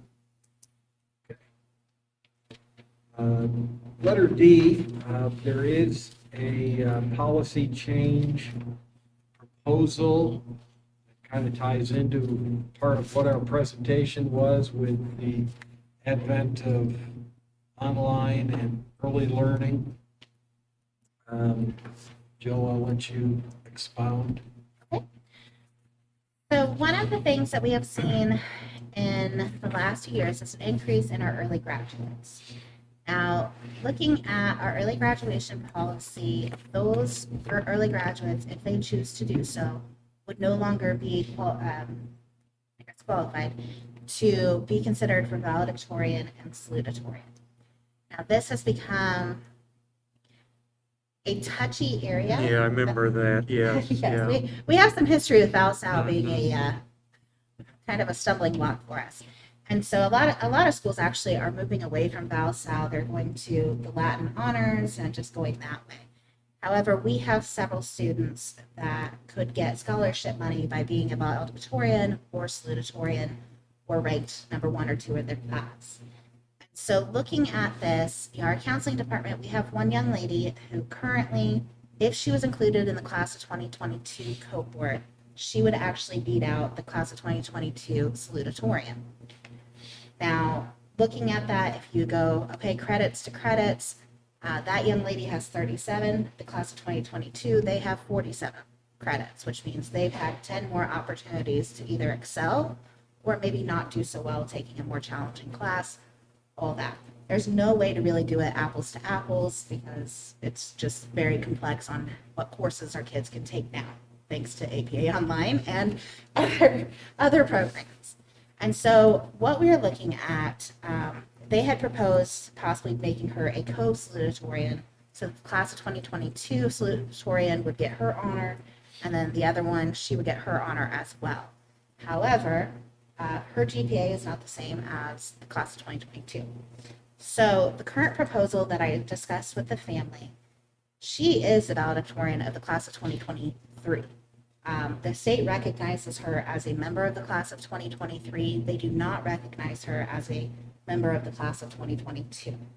And so looking at her class rank, if we were sharing that with a university, she would be number 1 out of her cohort. The state does recognize them as an early graduate, but they do keep them in that graduation part. So speaking with the young lady and her family and hearing multiple perspectives of it, my proposal is that she receive the valedictorian for early graduation, be recognized at the ceremony, have her stole, and then the opportunity to speak and be honored for the accomplishment that she would have, whether she graduated a year early or not.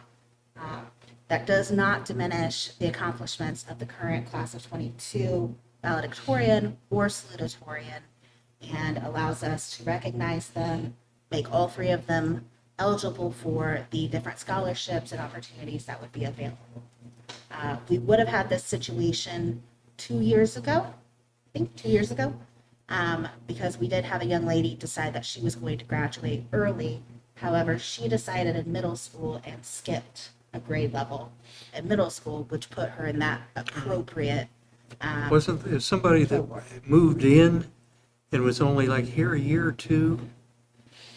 We had that discussion. Or is that another You're issue? going way back. That's Oh, like okay. 10 years ago. Oh, wow, That's I've way, been way around back. too long then, haven't Yeah, and we had some challenges with this with the class of 2015, and this is where that opportunity to fail or exceed, having more opportunities for credits, because we did have a young man pursue a fine arts credit, taking lessons at AU, got the college credit for the course, which boosted him just enough ahead of the other young man, and it was kind of ugly. So trying to make sure that we can equitably honor these young ladies and men for this, and keep everybody from trying to harm each other. So that is my proposal. So I know how Reagan, you know, she skipped like the 8th grade because she knew that like way in advance and she was, you know, good enough. Was this person, they're just now looking at this? No, she declared as a freshman. Uh, She declared going into her freshman year that she would be graduating in 3 years. Now, if we approve this policy change, I'm just trying to think, what will somebody object? Why will they object to this? I could, you know. I'm not sure I would know the objection, but what might we hear? I feel like some people might object because they feel like it would diminish the current valedictorian, because now there would be 2 people with valedictorian. Oh, listed. okay, yeah, we proposed that co-valedictorian, Well, that was a or co-salutatorian. salutatorian a couple of years ago, yeah, Yeah. that didn't fly. And so I could see that being an issue, but honestly, if you're looking at this and if you want to go through and, you know, look grade average and all those things and dissect it, you know, they're equitable opportunities. You know, she is top, like she's done very well. So then, when the class of 2023 then graduates, you're going to graduate without a valedictorian? Now we would just cycle in a new one. Cycle in a new one? So they would just essentially receive the title a year early, and then you would still, then that creates an opportunity for another student to slide into that spot the following year. Yeah, and I mean, there's not a perfect way to take that away, but honestly, why should someone go to high school for 4 years if they can do it in 3 and excel? If they just want to be able to get that valedictorian because they want or need those scholarships, especially if they're going to IUPUI, you know, they shouldn't sit in high school for another year and then not, you know, lose out on $60,000, because that's what Anaya's scholarship was for just being salutatorian. So, just my thought. I mean, you're never going to make everybody happy, and equitable does not always mean equal. But I think this is a way to not take away from anybody while honoring the hard work of the people we currently have. Okay, do you see this policy, this considered as a standard policy? Or are we in a position where we make the necessary changes as it comes up? You see this as always going to happen? I think this should set the precedent and be a standard policy. So that I know what, I have it typed. we're gonna have a valedictorian, and a salutatorian for 2023 or whatever year it is. And then An a early graduate. early, distinction. yeah, okay. Yeah, and I did actually type this up for you, Pam. So,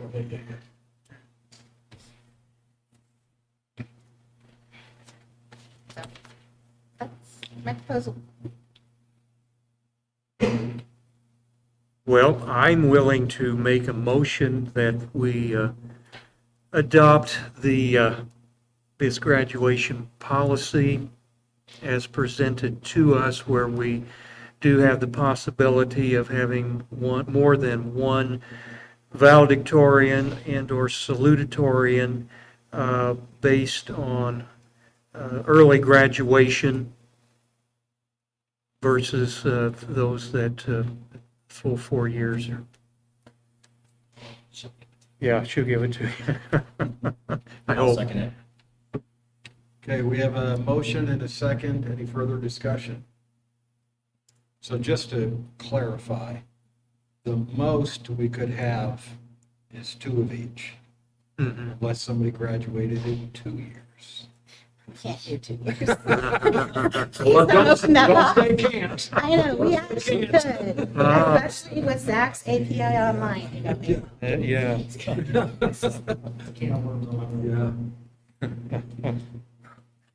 So we have a motion and a second. Any further discussion? Hearing none, I'll call for the vote. All 4 with the sign of aye. Aye. Opposed, same sign. Thank you. 2 young ladies, very happy right now. Well, and I think we'll have the opportunity to distinguish to the attendees of the graduation as to what's happening. Yeah, once we started, people get used to it, and that, I doubt if any objections after they get used to it would probably occur. Then there'll be a vote for the best valedictorian speech afterward. No. You put it out there, but it probably would happen. I'm sorry. That was a joke. We could have them like stool, like sabers or something on there. Okay, we'll move to E. Staffing proposals, counseling department expansion that was identified a little bit earlier in our conversation in the CEO report. The floor is yours, Joe. For our counseling position that vacated this year, we were trying to find a quality candidate, which happening in the middle of the year is pretty hard to do. And so as we were going through this, and I know that I've shared with the board several times, my concern for our teachers right now. My concern for our students and their SEL needs, and how are any of us equipped to be able to take care of such trauma that these kids have experienced. And so as we were going through, we actually had 2 candidates for that vacant position. And the first interview, she was phenomenal. I could see her starting immediately and being life-changing, not only for our students, but also our staff. The supports and experience that she had to be able to really just jump in and take care of things, I thought was incredible. And then as we were sitting through the second interview, I thought, wow, this one would be incredible too. And looking at them, they have very distinctive personalities, and I thought one would be great for a middle school age. She's a little harder of a person and has that resiliency built up. The other one would be phenomenal for elementary. She had a lot of experience working in elementaries and actually is serving on one of the counseling association boards and as a presenter for PD throughout the state, and it was incredible. And so about halfway through that, I thought, we really, in order to serve our students and our families, we need both. And that'll also help my administrators. I know I've got one in here who has done a lot of triage this year and a lot of school counseling on top of his other duties. And I really, I thought that this is kind of one of those opportunities that rarely presents itself. And so as I was talking to the interview committee after we finished up, this is hard to decide. And I said, well, what if 2? What if we did both? That was a totally foreign concept. We were so excited that, hey, we actually would have budget space to make this happen. So I contacted the finance committee and said, hey, this is the situation we're in. I would really hate to see us lose either of these candidates. I think that we really need this. And so they kind of gave me their blessing to move forward with the interview process and do what I needed to do. But I wanted to get official approval on that because I think this expands our counseling department where we would have 2 full-time counselors. We would have one 60% counselor, and then we also have our family liaison that we had hired earlier this year, Maddie, in that social work type position as well. And I think that would ease some of the burden for our teachers and our admin team, while also really helping our kids and families. As you saw with Maddie's presentation last month, he has been a go-getter and really done a lot of great things that way. Sometimes we need to rein him in a little bit. But with these 2 women, I think they just give us that chance to compete with everybody around us, but also just take care of kids. So. Now, let's see, one would be available to start in December, Yes. and then one sometime in January, I think. No. No? One started before Thanksgiving break. And Oh, one's one already here, December okay. 13th. So the cost compared to budget is what? Yes, so cost compared to budget, it is about a $57,000 increase over what we had originally budgeted. And that takes care of that second counselor's position. She is not going to be doing any of our benefit plans or anything. In other words, the initial budget for Emily, it's about 60%, and then the other lady was 100%. Okay. Yes. So, looking at the increase, because the second person coming in, she had more experience than the outgoing counselor, so that was a $4,000 increase for her. She also will not be doing her benefit package. So, And the offset to the expense is, not replacing the social studies teacher upstairs. Yeah, there were two positions, at least for this year. Yeah, You and said that you were not English going to yeah. and that's a savings of, That would be, without benefits, 95,000. for the two positions. Yes. You beat my question, so I was gonna ask this.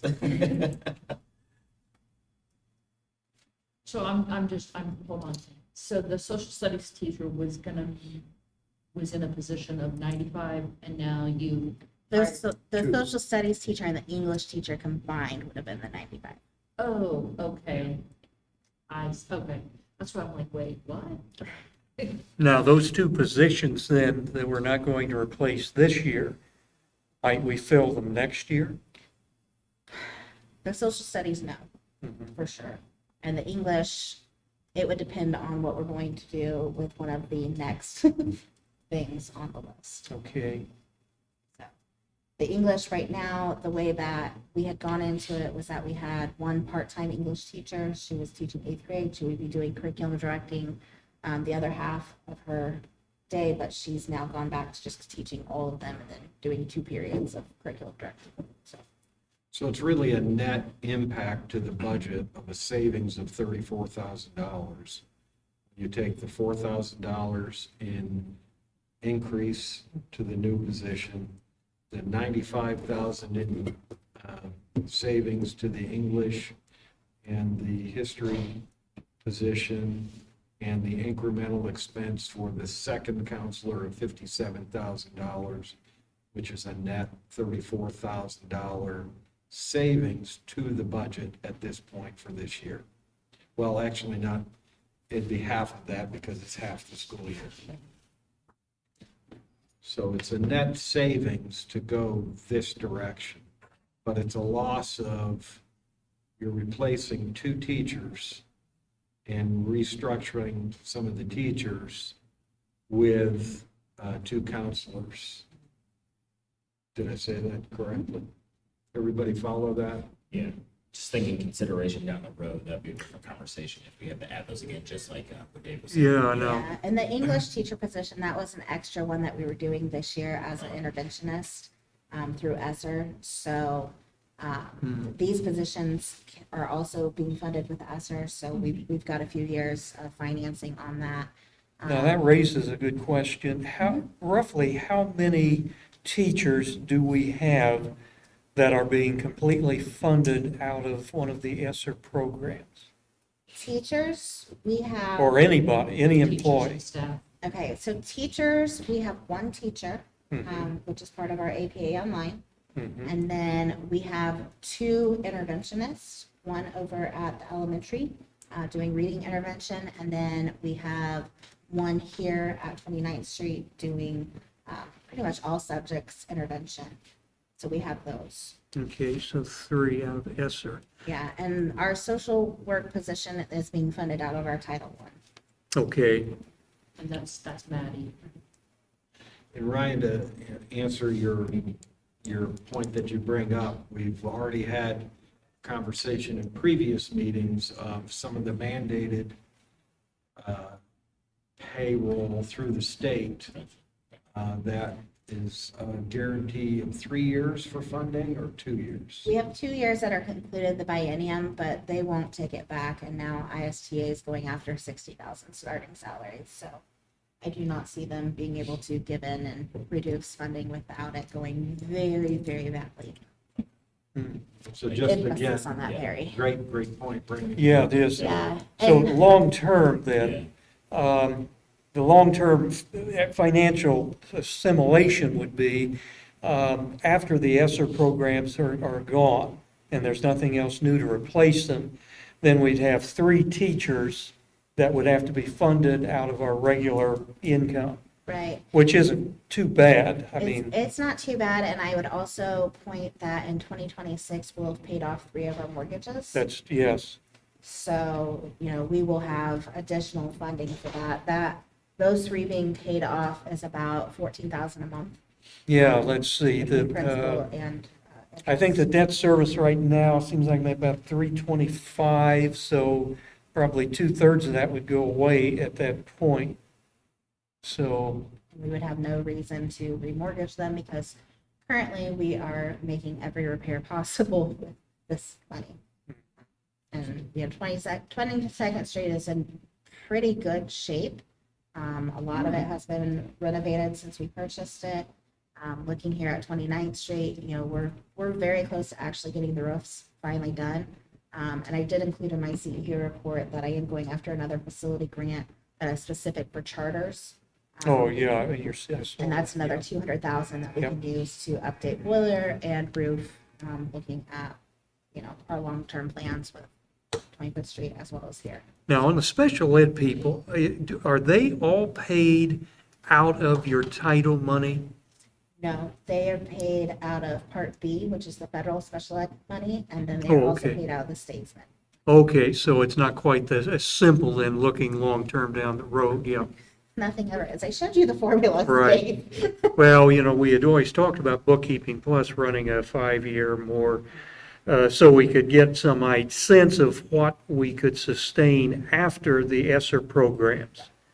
And I imagine that maybe at some point they'll do that for us. Yeah, we are working on that. Andrea and I are meeting this month, tomorrow, it's next month, tomorrow and Thursday with Beth, to talk about some of those things as we prep for budget season. But yeah, I might be able to do that as part of just next year's budget, yeah.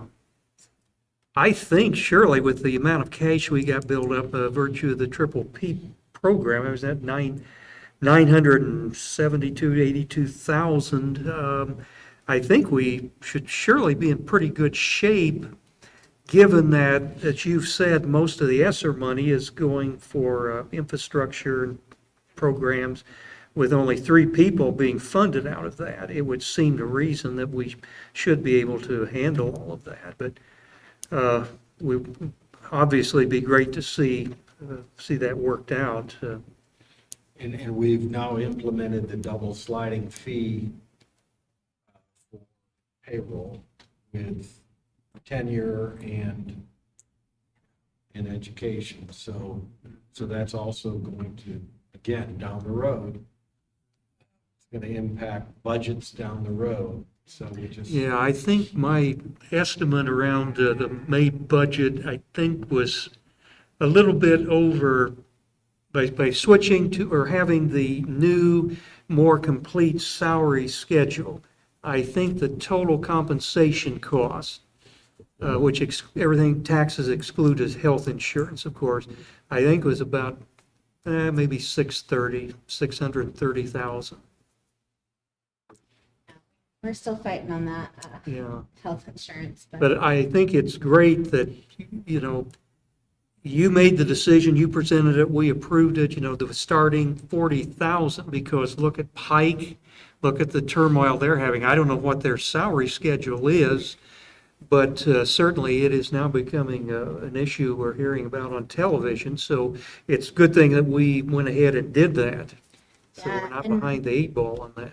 Well, and we actually were a year in advance on that because the mandate won't actually go into effect until next school year. What I have found also in looking at some of our neighboring districts, when we implemented our new pay schedule, I went and changed everybody's base rate so that it was that 40,000 and then floated up. What I have found out is that some other districts have not done that with their pay schedules. And so they have teachers who have been within their district for 9 years making this amount, and but they're on an old pay schedule. When a new teacher comes in on this new one, with 9 years experience, they're making more than this teacher Wow. who's been in the district. That's for a 9 years. recipe for disgruntlement, yeah. Yeah, so, and you'll see it Yeah. across the state, people have been talking about, oh, we're going to be adding, 1,500 or 2,000 to their base salary. It's because they don't all have the same base salaries. So thankfully, we've been able to do what, works for our people. I make a motion that we expand our counseling department, as mentioned by Joe. Is that the paraphrase version or the? I'll fix it. She'll fix it. Angie's just dying for somebody to second that motion. I will be glad to second the motion. Okay, so we have a motion and a second. Any further discussion?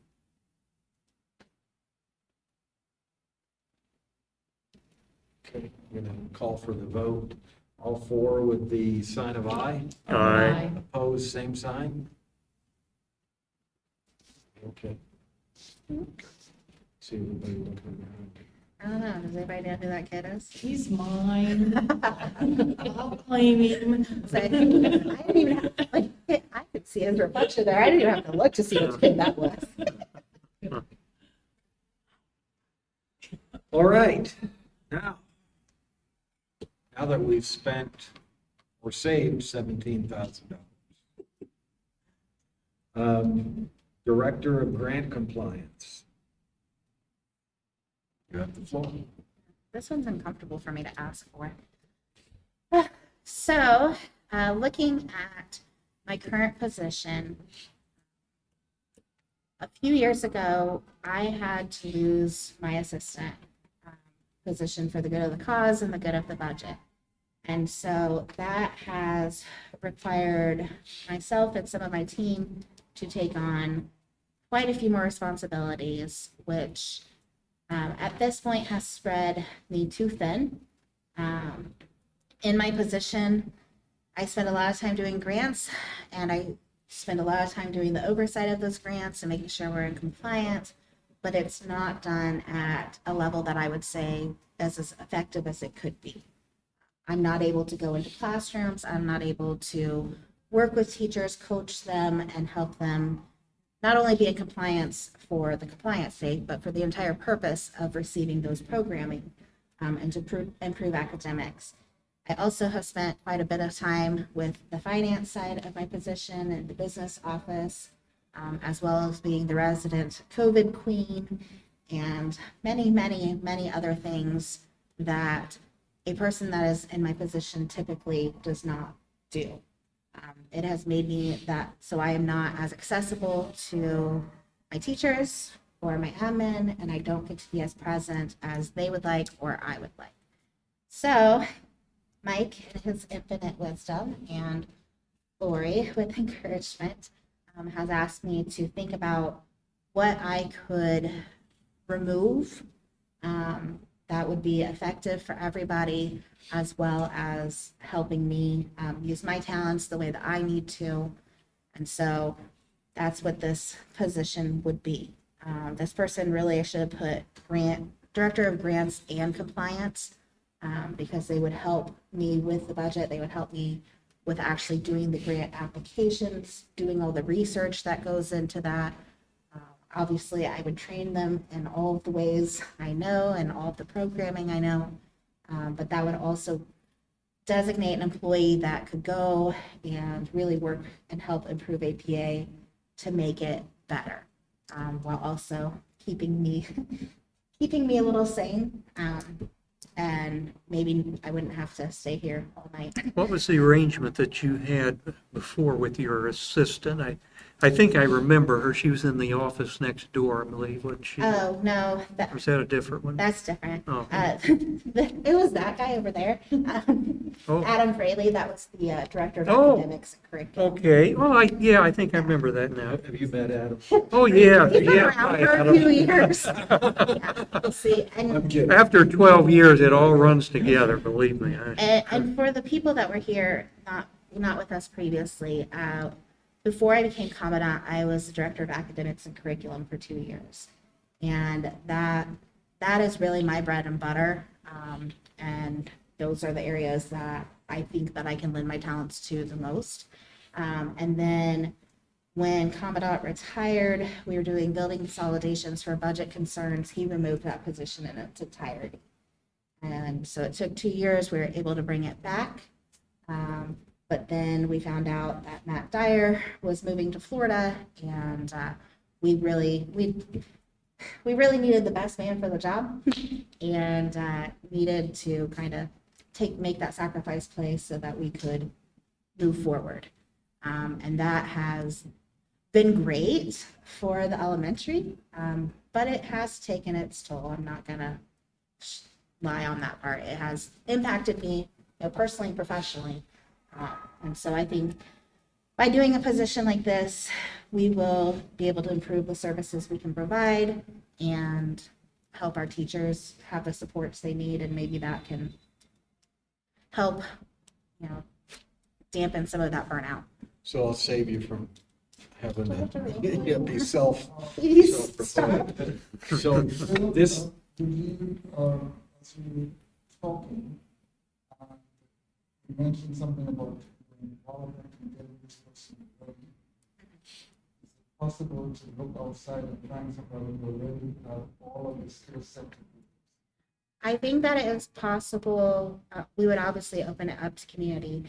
I think it is possible that we could find someone who knows some of it.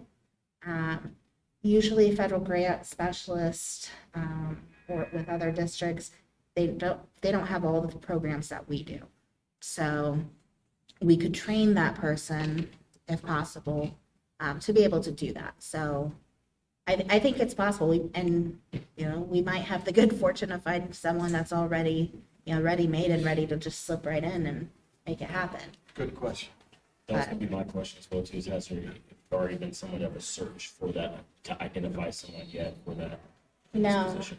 and this is, Mike and I, we talked about this about a month ago, and we are working on even a full job description of it, because it's taken me a lot, one, to be willing to do this, but also two, to separate all of the functions that I am currently holding. So let me save you from yourself here. So, without, yourself supporting here, this was not Jill's idea. This was based on some identifying of needs and wants and things moving forward. This was proposed to Jill that start to entertain this opportunity for a position like this. And even though she kicked both Lori and I under the bus, Lori and I will take full responsibility for proposing this and challenging Jill to come up with some guidelines for a position like this. This is not Jill coming up and saying, hey, I would like to have this. This was presented to her by us on different occasions, actually, and then together, Lori and I have met without having a quorum or whatever, but we said, bring it to the board. So I think with the advent of different grants that are coming out, statewide grants, the ESSER grants, the different requirements based on COVID protocols and COVID testing and whatever. The job has evolved, and some of the support that the superintendent position, taking Jill out of the mix, the superintendent position has had more support in the past. We just feel as though it's a warranted position. So Having said that, Would this be a full-time, because like you have enough hours of that that it would warrant a full-time? I would say at least once, if not 2 days a week, her door is shut with the word grant writing on the door. And we have no access to it. and that's the key is, this could become a quote-unquote self-supporting position if they are able to access more grants Yeah, for grants. many more reasons. And we just tonight talked about, if you walk up and down the hallways and you see how many students that we've sent to these colleges and universities in the areas, we're missing a huge opportunity with not accessing grants that those upper level universities provide. We've got a great story to tell that, we're supporting your college or university by sending these students, and we just haven't accessed or made the ask. So again, this is just an opportunity to reach out. So, Absolutely. I mean, with a position like this, especially like any nonprofit, I run my own as well too. Grant writing is a full-time job. I mean, just to be able to monitor those grants or anything additional, trying to go out and target more additional dollars. I mean, it's a full-time job. You put your focus into that. And with this as well too, this will kind of go inside with the director of academics. Something we talked about in other meetings that potentially having that position now basically, compensates for that position that you're looking for to fill. Yeah. Mike, yes, sir. I think, I don't know if this is appropriate time to say it, but when we develop an evaluation process, an assessment process, there were certain things built into that with regards to helping them to become more effective in what you do. Because part of that evaluation process, those of us who are around, like how many of us, still here, from all the information that we gathered around, and I don't want us to prolong this because I think we agree that this needs to be done. But the rationale for it was developed a long time ago. Yep, very good point. So we really don't need to spend a lot of time on this. But we do need a motion. I make that. Yeah, Thank you, sir. I will second that. Okay. So we do have a motion and we do have a second. Any further discussion? I'm just thinking, I believe the position before, I think, was about 60,000 maybe. Add another 10 to 12 for your fringes, health, call it 80. Would that be about in the ballpark? It would depend on the level of person we get. That's right, but Yeah. be around there, more or less. So certainly looking at the numbers, looking at our bottom line, I mean, certainly a few years ago, I mean, we had to cut back, but today I think we can certainly afford to cover it. And looking ahead for the next couple of years, I think that it's something that we can handle. And certainly we would consider it even if, you didn't have Mike and Lori lobbying for you. But yeah. Any further discussion? Okay, I'll call for the vote. All in favor of the proposal with the sign of aye? Aye. Opposed, same sign? Okay. C, we're moving right down the path here. Okay, Substitute teacher pay. Please share how much is in the budget and how much incrementally this will be. okay. So looking at the sub shortage, where you look in the news, everybody has a sub shortage now. And so now we need to take an education problem and approach it with a business mindset. And so for us to be able to start pulling people where they would prefer to come sub at APA, our kids are wonderful and amazing, and it's a lot less of a challenge, but money talks. So looking at our current sub rate, we currently pay $75 a day, which is the equivalent of $10 an hour for 7.5 hours worked. And with that has been an alignment with looking at Daleville, looking at ACS, looking at surrounding schools. what you see in the national news is a lot of people want to go to $15 an hour for any kind of work as a minimum wage. We have people who could come and sub for us, but could pick up a job at Walmart making $14 an hour. And so that doesn't really help our case. No offense to Walmart, but I need people to take care of my kids and my teachers. And so my proposal would be that we move our daily rate to $115, which is a little bit over the $15 an hour. If someone has a degree, we in the past have, given them a boost. Those people are making between 100 and 125 hour or $125. So that's something we can Right now. explore. Yeah, right now, which we don't have very many of those. Does that rate stay the same? That, I mean, we would have to just see if we have people that will qualify, and then I would rather just base it off a average. If we need to do the 125, we do the 125, stay that way. So looking at this, I've analyzed our number of subs, and at this point, we need about 5 subs per day on average. Usually we have 10 or more absences, but we have positions that do not need substitutes, or a substitute teacher would not be qualified to cover. And so looking at that, if we do that, we have 100 days left in the school year. So if we keep at the 75 rate, we would be spending $51,750 on those subs if we could fill it. If we move to the $115, we would be spending $79,350 more. So that's about a $28,000 difference. It is $28,000 increase. One of the things that we can do to help deal with that, and obviously this is the pot I'm going to keep going back to, is ESSER.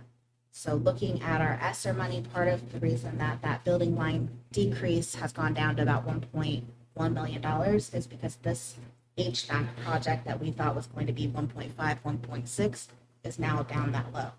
We've kept a buffer in there when I amended the grant so that it's really at about 1.3 million, so that if anything goes wrong, we still have a cushion. But we do have ESSER money that we need to spend, and not saying this, I'm running out of some of my ideas on how to spend it effectively within the time period we have. So we would be able to do that.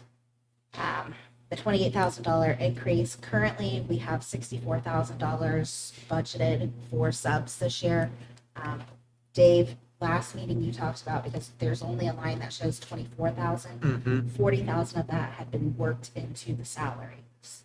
I don't know why they put it up there, but they'll be putting it back where it belongs. for Okay, next good. year. Yeah, it defeats the purpose of having one line for a sub and then 2/3 of the cost not reported, yeah. So I'm gonna lean on my accountant over here. Who? That would be. That you? Who's We that? got some ideas. We got some accounts. So my Okay. math at 5 subs a day times 100 days left, correct, is 500 times the difference between 75 and 115 is $40. That's 200,000. It's 200,000, right? 500 times 40. Sounds high. 500.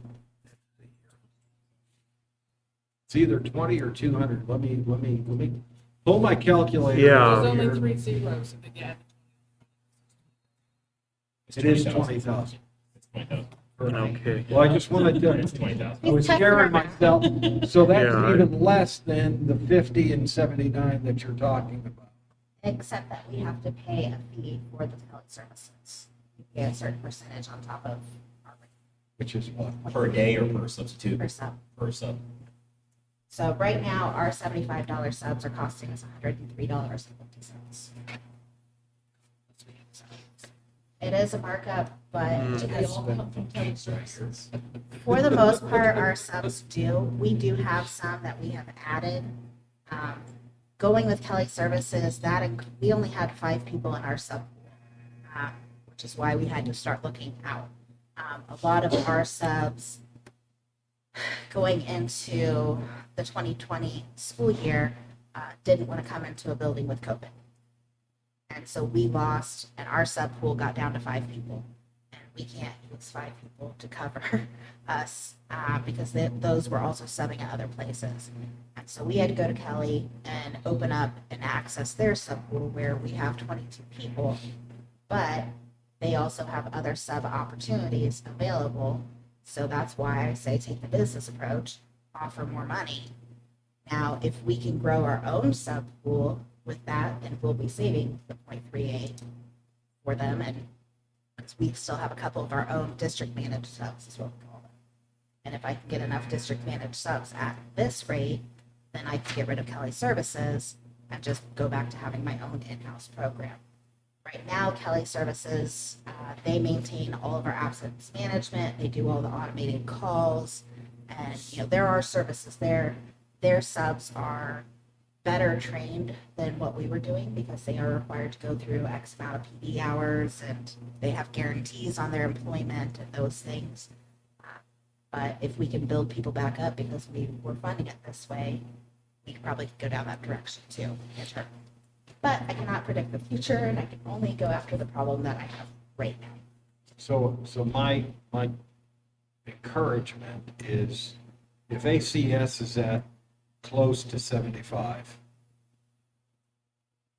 do we really need to take that large jump to go to the 115, which is pretty considerable? Or should we stair step it and revisit it a couple of months down the road? Throwing that out as conversation. My second job at Payless started me out at $13.50 and I was at $14.50 within 2 months. Again, I'm comparing apples to apples when I'm talking about subs. I'm comparing, Yes. No, I heard it, but I didn't hear it. I said, when I had a second job at Payless, they started me out at $13.50 and within 2 months I was at $14.50 an hour. in my, How long ago was that? I quit in May. Oh, recent. well, again, we really need to look at who we're competing with. We need to look at, if we're offering a little more, we have a better environment. It's easier to go up than it is to come back. So if you set that parameter at 115, then you're stuck. That's it. That's your benchmark. If you stair step it and reevaluate it in a few months, again, I'm just in the discussion stages right now. I agree that we probably need to separate ourselves from that, but I agree with you. Rather than, at that level and we can't come back down, it's to move our way up. That's the competition. so if you go up to 90, you're increasing by 20%. I think my math is right on that one. I have no go without calculators.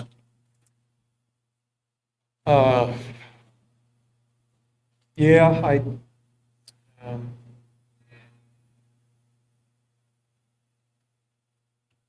don't know if Kelly is effectively 103 with their surcharge. You're correct, it's 20%. That's only 100 days, I guess we could go ahead and try it at 90. Or you could say, well, we'll match, or come close to Kelly, maybe 100 would be more than that'd be 25% or more, But and then see what If happens. we go to 100, we're still going to pay Kelly at this point, Right, the premium. yep. I'm throwing a number out, I'm not.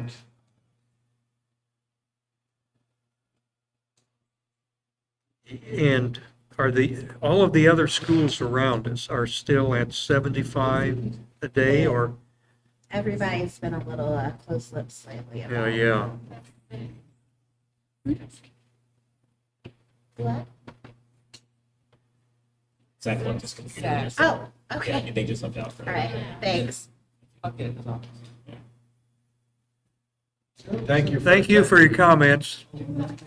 They must have enjoyed themselves, or they wouldn't have stayed through all of this. I don't know that. No, you're good. So in terms of Other schools, where are they, 75? That is the last figure that I have. Everybody right now is being a little closed lips about what they're doing and what strategies they're using. So, Keeping disclosures, yeah. and ACS is using Kelly. They use Kelly as well. And the Kelly guy will say, "You're close to them. You're comparable now. They're moving." And, we called Ben, called him 2 weeks ago and said, what is the rate people are doing? Why are we not getting subs? So he's like, you guys are going to have to move your rate up. But he couldn't give me a number that was field tested. So, if Do that you is- think the need for the subs would decrease if and when the pandemics are over? Yes, but I am anticipating. But who the knows need how for long that would subs over the next few months increasing, just given possible variant activity and whatnot. So that's where I'm at right now.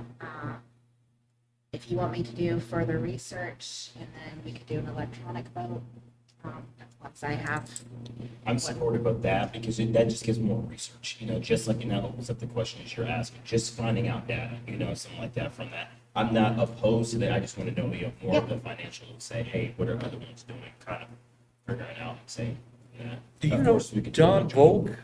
He subbed here occasionally. Who? Don Volk, do you know him? From the Paramount? Yeah, From retired He from has the a Paramount. permanent job teaching. Yeah, he pretty much is Anderson Community Schools, but I know he has subbed here, and he's told his fellow subs, you guys would love it here. It's a great place to sub. Yeah, sometimes we get Charles Shoemate. Well, that's the question I was going to ask, what ACS actually does. Because I found out that Rotary a couple days ago that he's subbing. Yeah, he's been here a few times, and she's great with kids. Yeah, I don't know, one of those guys would they know what they were getting paid if they, Absolutely, yeah, Kick some tires. yeah, Kick rocks over. It's fine. no, absolutely. So I want to make a motion that we increase our substitute teacher pay to $90 a day for right now, and for Jill to do some additional research and see if we need to raise that up again in a month or two, at the end of the school year.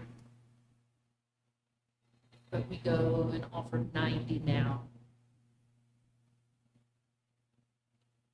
effective December 1st.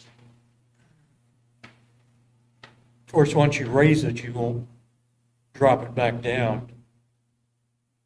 But the trend, I mean, everywhere is, base rates are going up, so you're going to be there anyhow, eventually. Save some money before we From have to what get I'm to that seeing, eventually. the job market, it's people, because there's so many people that are retiring and just leaving the workforce, that you can go anywhere. I've heard that, I listen to employment trends, and people are saying that they're quitting a job because they can go get a job making the same amount right down the street. I would say all of that, we need to be very cautious about that. Because the market trends, there's a lot of people who are saying that things are going to change. I'm not the genius of this, but I'm just telling you. We need to do our homework here. To do that, and we have an area we can give, Some leeway. some leeway.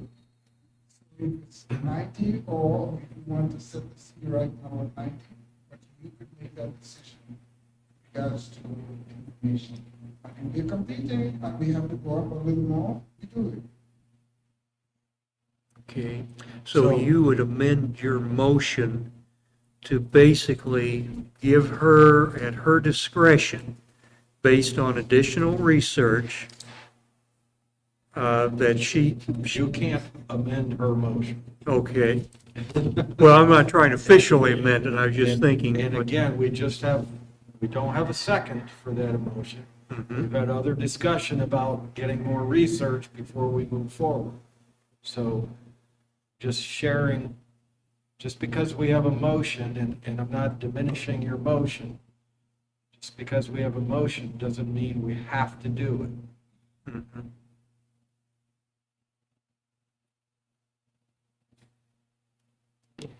So we have a motion on the floor. Is there a second? Okay, so the motion dies for a lack of second. We have any other motions?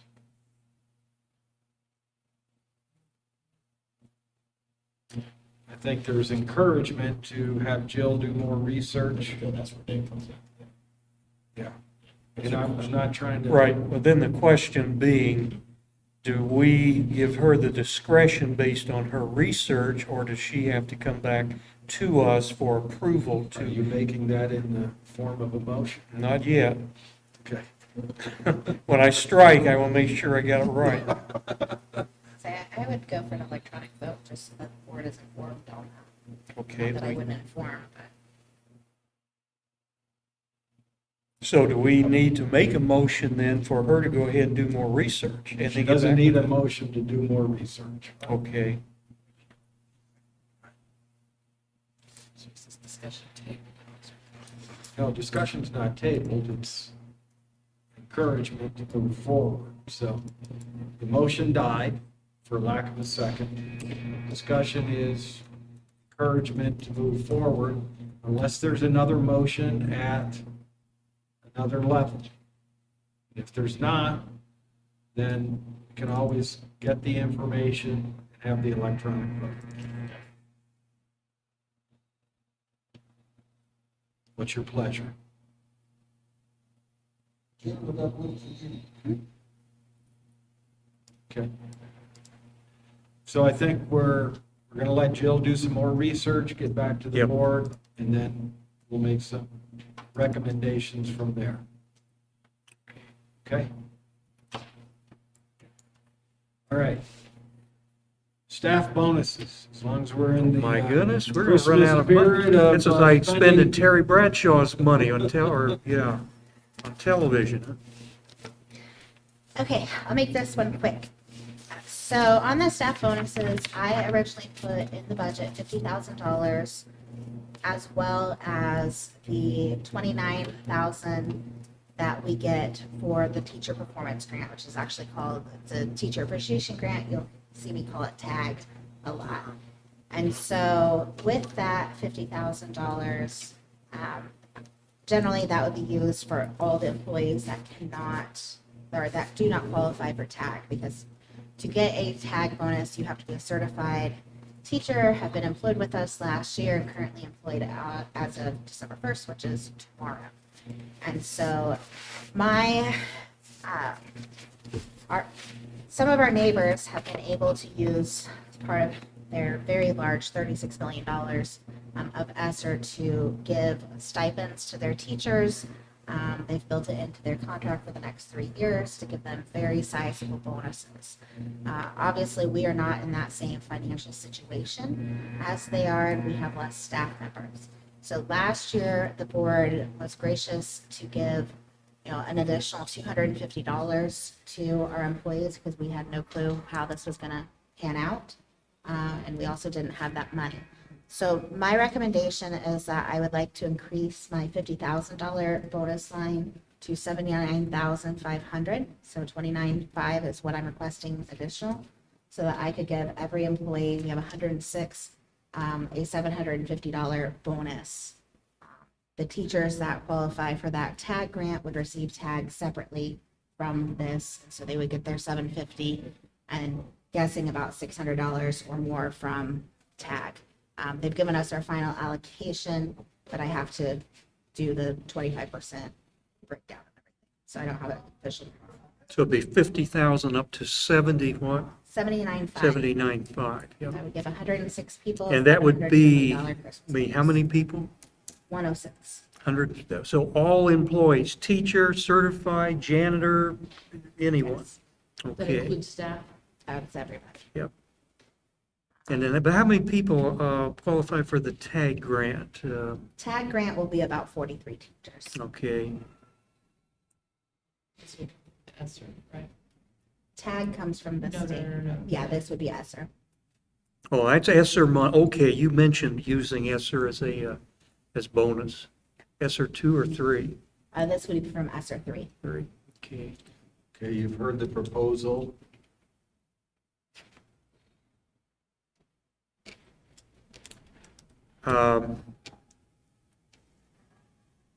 Well, obviously, it's funded by ESSER money. And a bonus like this is simply a one-time bonus. And somewhere, I think maybe in the new salary schedule, we do state that bonuses are dependent upon financial wherewithal, don't we? So, This is not something, well, now that we're recording these, so now my staff is, some of them are watching, everybody. oh, So this is not something that has been discussed or something that has been requested or is expected. You know, our people, I don't think I have to tell you 5 million times, but they've been amazing this year. Last year was hard. This year has been extremely challenging. yeah. There's a lot of lingering trauma and everything, and everybody, Well, I think the bonus that we gave was modest, as I recall, last year, 250. so this would combine them to basically be about 1,000. But, you know, I feel doing it in an equitable way so that every position is equal, because it's taken Right. everybody to get us where we are. That's Say right. that again, if we combine them. If you combine the bonus they got last year with this one, it'd be about 1,000. Okay, so it's not 1,000 No, this no, year. no, no, It's- no, sorry. I want it to be clear. Yes. This would be 750 for every member of our staff from the 106. So we'll find out if anybody's actually listening to us now, won't we, I guess? And that's gross, not net.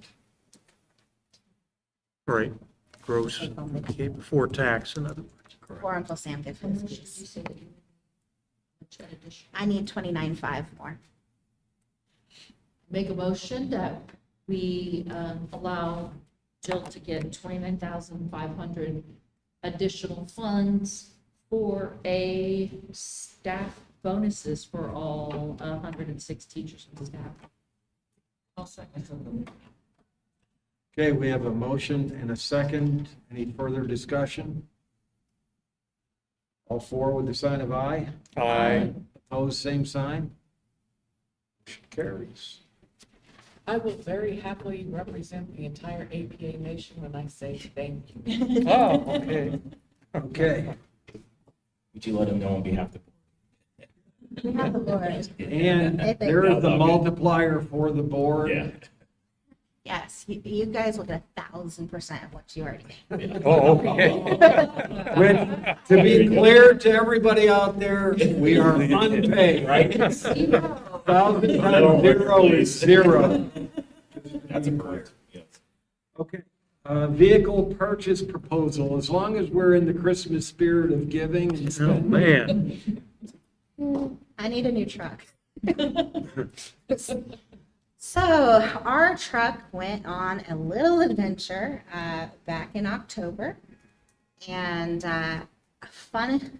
What kind funnily of truck is it, pickup or a Yeah, van or? it is a 1999 Chevy Silverado Z71, amazing premium package truck with a lot of miles on it. And it was stolen out of our parking lot overnight on October 3rd and was hot wired and has been AWOL since. Oh, okay. And didn't get missed for, what, 10 days? Yeah, or we 2 kind of missed weeks? that little fact. We don't use it all the time because our maintenance guys prefer to use their own trucks, which are much newer and prettier. But yes, we did realize that it was gone. And so we reported it stolen. We've been going through the insurance claim. Surprisingly, they have offered $8,200 to, replace part of it, which because it's a 1999 Silverado. Okay. So interestingly enough, I got a call last week that the truck is currently hanging out in Nashville, Indiana. So it has been recovered, but we have no idea what condition it is in. We know it was hot wired, so we know steering column, ignition, all those things are probably going to be a problem. So insurance is going to go down. They'll do an assessment on it, decide if it's totaled or not, which pretty much it probably is. But we are going to need to replace it with something. Obviously, there's a chip shortage right now, and it's hard to find quality trucks. COVID. So we do need to look at purchasing something because, especially for our trailers, that is our big thing when we're hauling things back and forth between the two buildings. So the request is, can we purchase a new truck once we find this? And this would be a new to us work truck. We're not going to be going for a brand new thing because that's not what we need. We are currently looking at one that it's about $20,000. It is a 2017 GMC Sierra, but looking at it and having it inspected, it needs new rotors, needs some brakes, and we don't really want to buy somebody else's problem. So what I would be asking for is possibly a $25,000 approval for us to go and find a work truck so that we have what we have, because our maintenance guys, while they love their own trucks and all those things, they probably won't be with us for the rest of the next 20 years. And, you know, it would be nice to. And there's other groups other than maintenance that use the truck. We generally, athletic department uses it quite a bit. Band and choir use it a lot to haul their equipment to various shows, our risers, all of that. They do sometimes use parents' trucks to do it if it's a long-term or a longer haul, because we just want to make sure the reliability of the truck. But we do have other places that use it, and we do use it when we're doing community service out with, you know, we're hauling mulch and things like that when we're working in the community.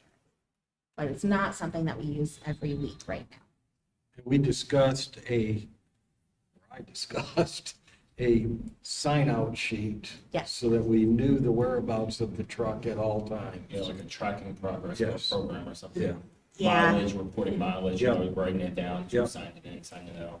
Yeah, we'll be doing all of that, and we will also be parking it in the castle and not the parking lot. For those of you not familiar with the building, that courtyard over there actually has a castle around our HVAC, but we do have a driveway there and that's where we actually park our cap van now. So it's like in a locked area? Oh, okay. Yeah, where we have the big garage door, and you can come in that way, it goes way up. There's a second door that goes into the courtyard. So it's comparable to this one, it's just paved. So Jerry, you're expecting about 8,000? At 8,200, yeah, that was offered, 8,200. So if I could have 25,000, then I can get probably a decent truck for what we need. And obviously, it doesn't need to have the bells and whistles that our old truck had. It had other interior and sound systems and stuff. It was fancy. It was So donated. you're requesting up to Yes. $25,000 net with whatever insurance settlement we get.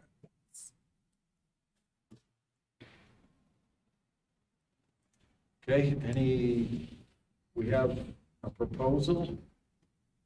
Entertain a motion? I'll make a motion to, for $25,000 to get a possibility of new maintenance vehicle. Up to 25,000 with the insurance. Clarify. Okay, we have a motion and a second. Any further discussion? All four with the sign of aye. Aye. Opposed, same sign. Okay. So we're down to any further discussion? Oh, I guess I do have one. January 29th from 9 to 5 is confirmed. This one? Confirmed. For Oh, our training, board- board training. Sorry. board training January 29th, 9 to 5. And I will With send out a the- calendar. invite. With the hopes that we can be 9 to 2 with a working lunch. And hopefully there won't be a foot of snow. It'll be a Purdue Polytech, right, still? Yes, we'll work it out with Lori to be able to be there. Okay. Working lunch, working breakfast, Yep. working everything. No bathroom breaks, people. Oh, we still get 2 meals, that's right, that'd be a good deal. Need a motion for adjournment? A motion to adjourn this meeting. I'll second it. What time Okay. is it? 8:42. 8:42? So we have a motion and a second, all four with the sign of aye. Aye. Opposed, same sign. Did you get our start? We you will didn't get have our starting executive time. session in 5 minutes. 6:02. It will They be may know very, how to stop that. I do. yes, Okay. it will be very quick, I promise.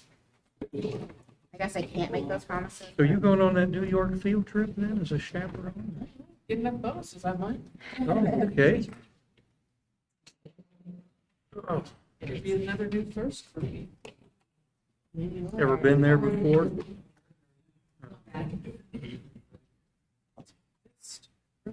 you need anything before I leave? They're going. Where you working?